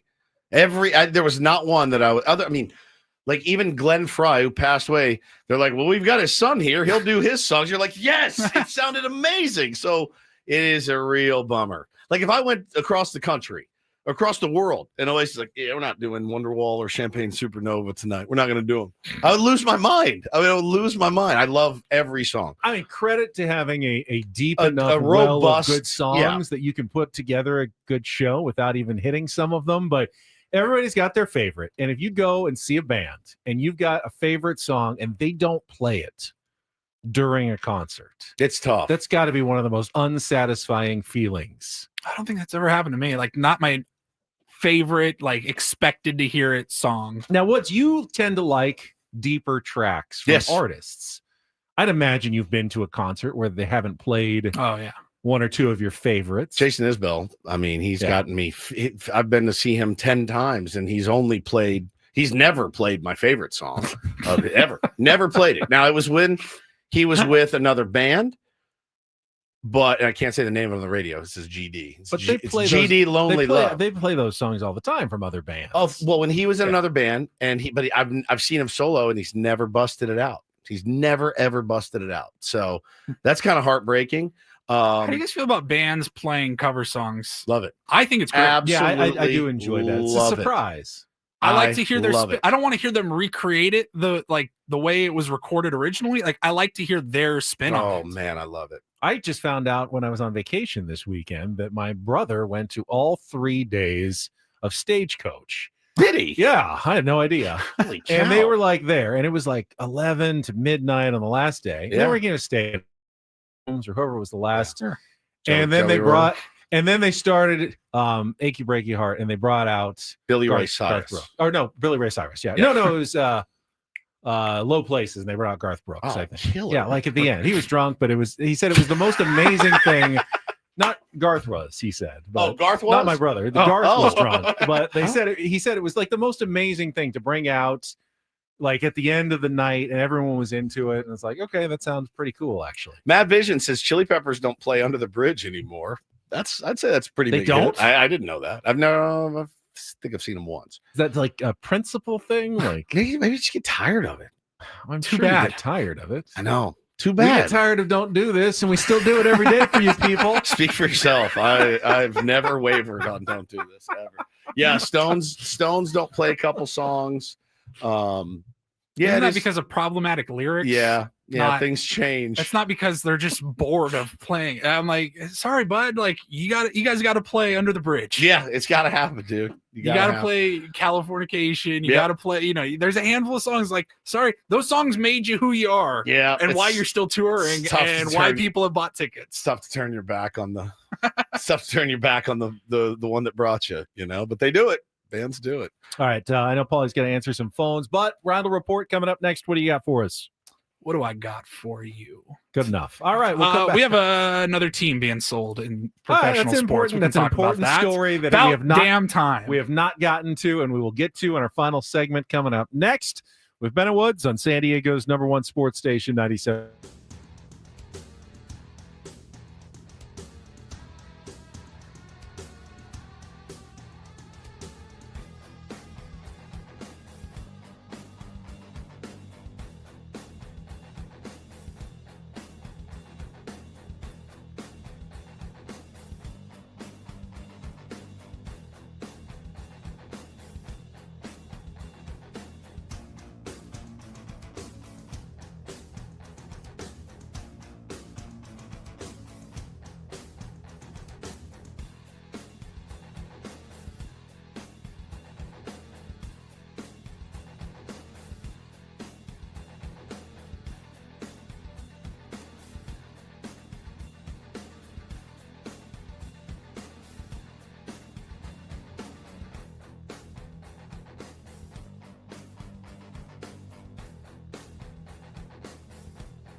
Hey players, things are about to get real here in San Diego.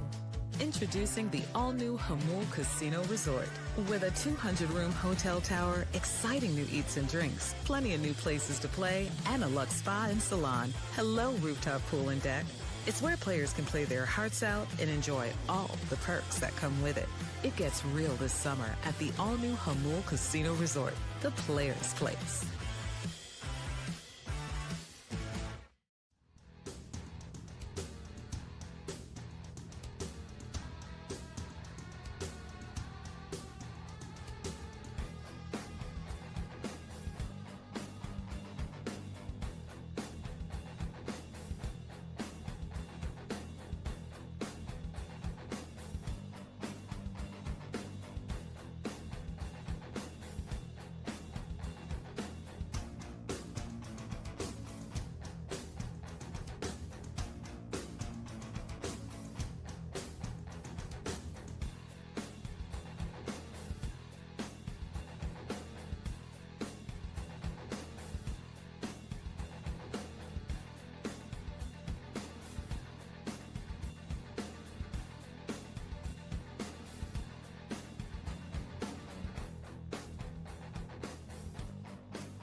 I better see this one.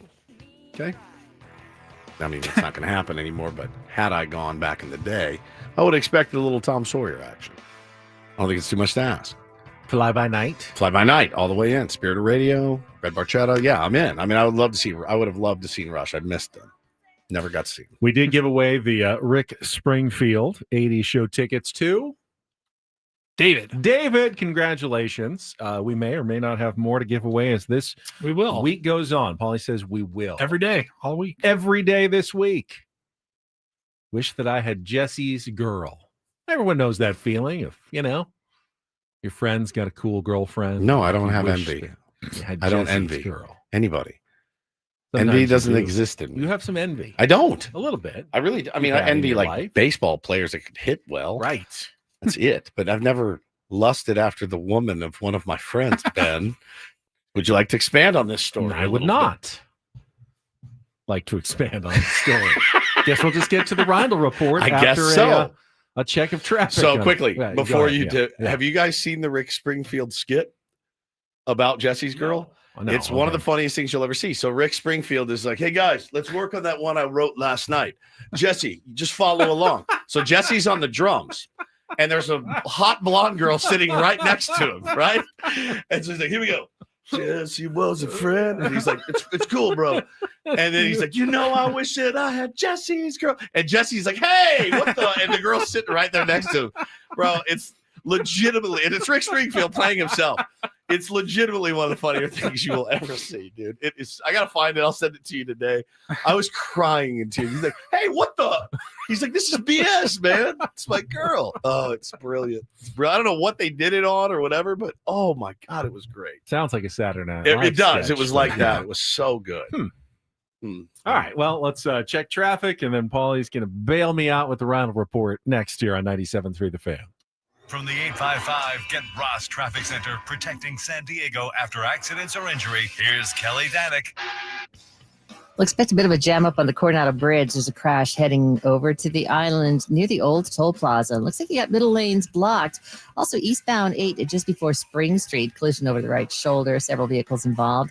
And we saw this accident on the coastline, southbound 5, before Cannon, it's over the right shoulder. Tow truck helping to clear that. I'm Kelly Danick with Ben and Wood, San Diego's #1 sports station, 97.3 The Fan. And get things started here with our Today's edition of the Reindl Report. Now tuned into the greatest. Welcome to the Reindl Report with Paul Reindl. Hi, Paul. All right. 2 stories from the world of sports that we haven't gotten to yet. We'll start off in Major League Baseball. And 1 story that you didn't know you needed. Are you laughing, biatch? It's the Reindl Report Hey, Paul, how you doing? Okay, how are you? on 97.3 The Fan. Are you ready to bless the mood? I need some help, please. That was good. Can I get a oh yeah? All right. All right. I do want to point out to Rick that cute and moot, don't totally rhyme, but it's still a good use of the word Moot. moot. I want to tell her, I feel so dirty when they start talking cute. I want to tell her that I love her, but the point is probably moot. But maybe I stay mute is also. We could have rhymed better. But maybe I stay mute. Or he could have said, but the point is probably mute. But Like how that's you not- say pule. Let's get in the pule. No, it's the swimming pool. pule. The swimming pule. Let's all pule our money together. Take your top off as you Take your get top ready off to when jump you into get the in the pool. pule. I've broken my microphone. Just We're gonna hold get it in so in much place, trouble. Dangling. and then have You're gonna Tony leave Gwynn Jr. tomorrow, fix it later. and they're gonna be like, "What happened in here?" No idea. All right, Go ahead. Let's get into it. We talked earlier about the home run derby. Cal Raleigh taking down Junior Caminero yesterday in the championship round, but we haven't really talked about the broadcast. No, wait, Cal Raleigh taking down. Did you say Cal Raleigh or did you say I thought I Junior? said Cal Raleigh Oh, taking down Junior Caminero. Yes, you're right. I don't know. We didn't really talk much about the broadcast. I was curious what you guys thought. I had 2 takeaways from yesterday. The first takeaway, I don't think it's much of a hot take, and this is no offense to Carl Ravitch, who's a fine broadcaster. I don't mind hearing him on the games. The home run derby, and it's probably just a product of my age and generation. It's not the same without Chris Berman. Sure. Back. Like, His he was stuff got- so good. But see, by the time it got to the end, everyone was tired of Chris Berman, and everything has a shelf life. yeah, in my everyone's opinion. got their guy, I guess. Yeah. Carl Ravitch is fine. Thank God it wasn't Joe Davis. Just putting me dead to sleep. He's got the All-Star game tonight, though, right? Oh no. Probably, it's Fox. He's the product, Fox number one. Yeah, I would think. Boy. Yeah, you're gonna hear that tonight. Have fun. But 17 home runs for Will Smith here at the break. the other one was probably more controversial, and that was Pat McAfee. Yeah, I saw a lot of blowback. This probably is a hot take. I'm not mad at Pat McAfee for anything that happened yesterday. No, it's not I'm his more fault. upset with ESPN. I saw clips from like Media Day. They had the press conference that he was like holding court and he was like the MC. Yeah. And I go, I know this is an ESPN thing, but he's not a baseball guy. And I don't know that it would have been better if they had Jeff Passan or a former player out there. I don't know how they could have fixed it. But Pat McAfee is, by all accounts, he's a football guy. Yes. He's a wrestling guy. Yep, he's not a baseball guy. So it's kind of weird to see him like doing press conferences before all the events. And then I'm sure he was uncomfortable. I'm sure he was. It'd be like asking me to do the NBA. Like, Woodsy, you're on an NBA roundtable. You're hosting. I'm hosting. Like, I'd be like, I would be a wreck. So here's the thing and people about would rip you. And it's Yeah. like, hey, you were put in a pretty rough spot, I think. I think so too. And Now, it's- he did do the pregame ceremony Yep. for the home run derby, and you had like WWE style entrances like this one for Cal Raleigh. The Seattle Mariners, hailing from Colorado, North Carolina. A man who's doing something that no catcher has ever done in the history of the sport, with the fattest ass in all of professional sports. And leading the big leagues with 38 Who's that guy? I don't know who that homers was. so far. Ladies and gentlemen, Big Dumper Cal Raleigh. So Nick says Pat announced the O'Neill Cruz's team as the Pittsburgh Pirates because he's so used the to Pirates. You know what? It's fine, and I'm not mad at Pat McAfee either. It's an indictment on baseball, though, that they don't have someone their guy as compelling, like as hip to the younger crowd that can relate and can bring the energy and enthusiasm that Pat does, but is more baseball oriented and focused. But again, man, so here's the thing about Pat McAfee is like, I think he has done an excellent job on College Game Day. Excellent. I think he's excellent. Why? Because he is a huge football guy. He's a former professional football player. Perfect fit for Pat McAfee. Not his fault that they were like, hey, man, you're going to be here. Let's do this. Again, he went out, did the best he could. From all accounts, here's what I like about Pat McAfee. I don't really watch the show. It's on in the gym when I'm in there. I'm always transfixed by AJ Hawk staring at transfixed. If that was the plan to just reel you in, to wait for him to talk, it was a brilliant plan.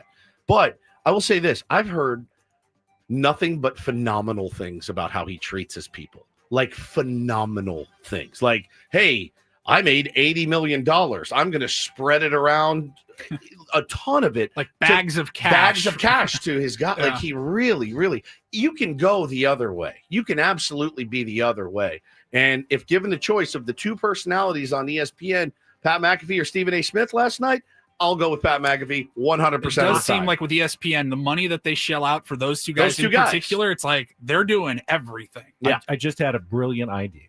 If they need a baseball Pat McAfee, someone who has the energy, who is known to be able to shout into a microphone, but also loves and is passionate about baseball, I'm sitting right next to him. Nobody knows who I am. That's the only problem. We need you to get to a certain level of national fame. I don't want it. And then we could slot you right into hosting the Home Run Derby festivities next year. I would not That's our goal. to do it. David J said, I'd rather watch Charles Barkley host a baseball event next year. Now that I would watch. I would absolutely tune in. I would have watched Marshawn Lynch call the Home Run Derby. I think it would have been phenomenal. Snoop Dogg. Where was Jelly Roll last night? What do we do? Like, how have we missed that? Good Him question. playing in the background with McAfee screaming everybody's name. I'm surprised it didn't happen. So I saw people upset. People are getting upset about a lot of stuff, and I get it. But I was confused as to why he was there, I was like, this is who he is. This is what he does. This is his style. This is on ESPN for putting him there. Yeah, and again, be mad at them. I understand the whole. We want to appeal to the younger generation. Now, again, I don't know that the younger generation is like, I wasn't going to watch the Derby, but now McAfee is there screaming, I'm going to watch it. But by all accounts, man, pretty solid guy with the way he treats people and how he handles his business. Again, it's one of those things where it's like, they gave him all this money. Who's going to say, no, I don't want that money?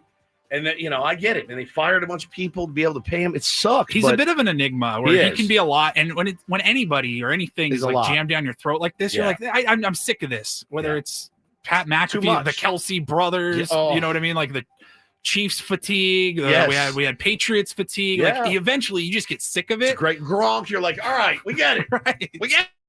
Like Pat McAfee's also he's a disruptor at the beginning. It was fresh at the beginning. It always is. At the end, it's not. ESPN taking his YouTube show, his controversial, I guess, YouTube show, because he cursed. It's the only reason it was really controversial. Like he's a disruptor, and I kind of like that. I do too. But I do too. All right, we'll stick in Major League Baseball here. Some significant news yesterday, probably a long time coming. Stu Sternberg is the owner of the Tampa Bay Rays and has agreed in principle to sell the franchise for $1.7 billion. And he is selling it to a group led by a Florida-based real estate developer, Patrick Zalupski. And the rest of his group, they've done a lot of, he's the CEO and president of Dream Finders, which said back in 2008, they closed on 27 homes. Since then, they've closed on like 31,000 homes. It's a national real estate company. So he's got some money. Pretty good return on investment for Stu, who originally bought the team in 2004, paid $200 million for the Rays. Sold again, for $1.7 billion. When we get into the, did he do a good job owning the Rays? Yes. He's how do you determine a good job? Competitive. They were super competitive. Yeah. Didn't spend a lot of money. World Series. Made a World Series. It was in the COVID year, but made a World Series. Didn't fill his seats very well. At all. Isn't the ultimate job of a businessman owner is to, fill your seats with paying customers? Yeah. Didn't do that very well. Still took his franchise from $200 million to $1.7 billion. So when I want to remind everyone, when we get to those negotiations, the negotiations, the lockout, the impending lockout. Remember, the valuations of these teams, even teams like the Tampa Bay Rays, who average 3,000 people a game, are worth $1.7 Do you get the sense billion. that if the new owner starts spending more on the Rays, they're going to have more fans? I don't. I don't, because they have good teams. I mean, the Marlins are in Florida, and they have spent money on teams. They've won World Series. They've got a new stadium that's pretty cool. They still don't draw people. I mean, Florida people don't seem to go to Major League Baseball games. It's not. It's not a good state for Major League Baseball. In Tampa, is it a star power thing? Is it because they've had really good players through there, like really good players, elite players? I can see that you're kind of disappointed knowing, but we're not going to keep any of them. Correct. So you don't want to get too attached. Yeah, you don't get too attached. I mean, the Marlins had good players for a long time. They still never really drew tons of fans. I know. Did they back in the day when they really? No. I mean, the World Series years, I'm sure they did. When they had Yelich and Stanton and guys like that, they didn't draw very big. They were never one of the top attendance teams. Yet Florida is such a massive baseball hotbed. I mean, it's just massive, but it's crazy. It just can't seem to do it, man. Yeah, Adam said, and it's true. I've heard this about Tampa too. It's really hard to get there. It's kind of a pain in the ass to get to the stadium. That's a huge deal. He did say he wants to keep them in Tampa and not go to St. Pete. What's the difference there? Mileage? Does anybody know off the top of their head? I thought it was close. I thought it was. They're in the same neck of the woods, but it was like here and Orange County. Okay, that's a significant. That's move. a hike. Yeah. You may not want to be a season ticket holder if it's an hour drive or whatever. Yeah, I don't know. But yeah, Rays being sold, and I don't know when that officially will go through. But 1.7 all sides have agreed. And then finally, if anybody in our listening audience has recently applied to work at McDonald's, I've got some bad news for you. Your data was exposed because of a massive and kind of comical oversight by McDonald's. They use an AI hiring tool. They call it McHire. I know. It's basically just the AI version of a website where you go submit your resume, apply for a position, all of that. 64 million applicants had all of their sensitive information leaked because, well, it was people were able to hack into McHire because they used the username 123456. Okay. And the password 123456. One of my favorites. It's almost as bad as QWERTY. QWERTY, yeah. Yeah. QWERTY. You were able to log in with those credentials, just 123456, an easy guess, and it granted you not like some access, total and complete access to the hiring dashboard and the information of over 6 million people. And I mean, if you're like putting in your bank account information to get hired, why would you do that? I don't know. They can pay you if you get hired. Do they put that in? I don't know. Yeah, that's probably after you get hired. But I mean, here, at least you want this Social job? Security. Give me your debit card. I fall for it. I'm the one guy. Yeah, no problem. You want my mother's maiden name too? I can't laugh at anybody. Yeah, ever. I mean, this literally happened to me. Yeah. I mean, and don't take this the wrong way. If I am oh God, I'm sorry. Just shut up. Don't say it. Just don't. Whatever you're going to say, I don't think it's going to go. Everybody in our audience knows what you're about to say. Just don't say it. Just wear it. God, I wish we were up against the music right now because this is going to be a really uncomfortable 3 minutes. I knew as soon as I saw those the wheels turn at Paulie, I go, oh God. As soon as I started telling the story, I was like, oh, this is a bad idea. Please don't disparage anybody working McDonald's, Ben. I'm not. Can't help himself. I'm trying to help people that may have applied to McDonald's in the last month. I mean, it is a great place to listen to get valuable. Here it comes. Valuable life work skills. Shut up. Don't talk anymore. Absolutely. Why are you still trying to get this in? I haven't even said anything yet. Oh, God. I knew it was coming. Actually, if I'm a thief, why would I go? I knew it, Paulie. Paulie, this is as much as your fault as it is his. I know. He can't control himself. I could say the same thing about radio hosts, honestly. It's if true. They leaked all the we said it before. Radio hosts all over it's not really going to do that much damage. Take it. What do you want? About 20 grand in debt? To have a ball. You want my social security number? It's yours. Oh, you like my $2,000 limit credit card? Have a ball, guy. I've never worried about somebody buying a G-Wagon on my stolen identity, right? Like, oh, this guy went out and charged some stuff at Target. I'll be fine. Enjoy things being declined. After Yeah, you like that move? Steal our information. Yeah, that's exactly right. I just knew he was going to do it, though. I knew he was going to do it. Oh, man. No, it's good to be back today. It's great. Oh, I know. We got tomorrow. We'll grind You're going to call in, though. Yeah, I'm going to call in. From 100%. at least by the end of the week, hopefully, with some reports. I'm from, 8 hours ahead. Manchester. So it's 6 a.m. when you guys start. It'll be 2 p.m. Yeah. I'll be splitting the G on the Guinness glass. Perfect. I can't wait. Cannot wait. Foreplay with Woodsy. Yeah, hey, what's up, everybody? Just me at a pub. I can't wait. Can't say Get the the whole C pub, word like, on the air. sing. Though. You know, Oh, together. should I? Yeah. Oh, Get okay. a rousing rendition of something. I could totally do in one that, of the by the way. pubs. But that's later in the week. Tomorrow, Woodsy's still here. We will say plan your farewell to birthday him. surprise. And yeah, we got some birthday shenanigans tomorrow. Any dancers coming A in? little early 50. We'll get something for you. Okay. Braden's coming up next for Paul in Woods. I'm Ben. Have a great rest of your Tuesday from all of us here at The Fan.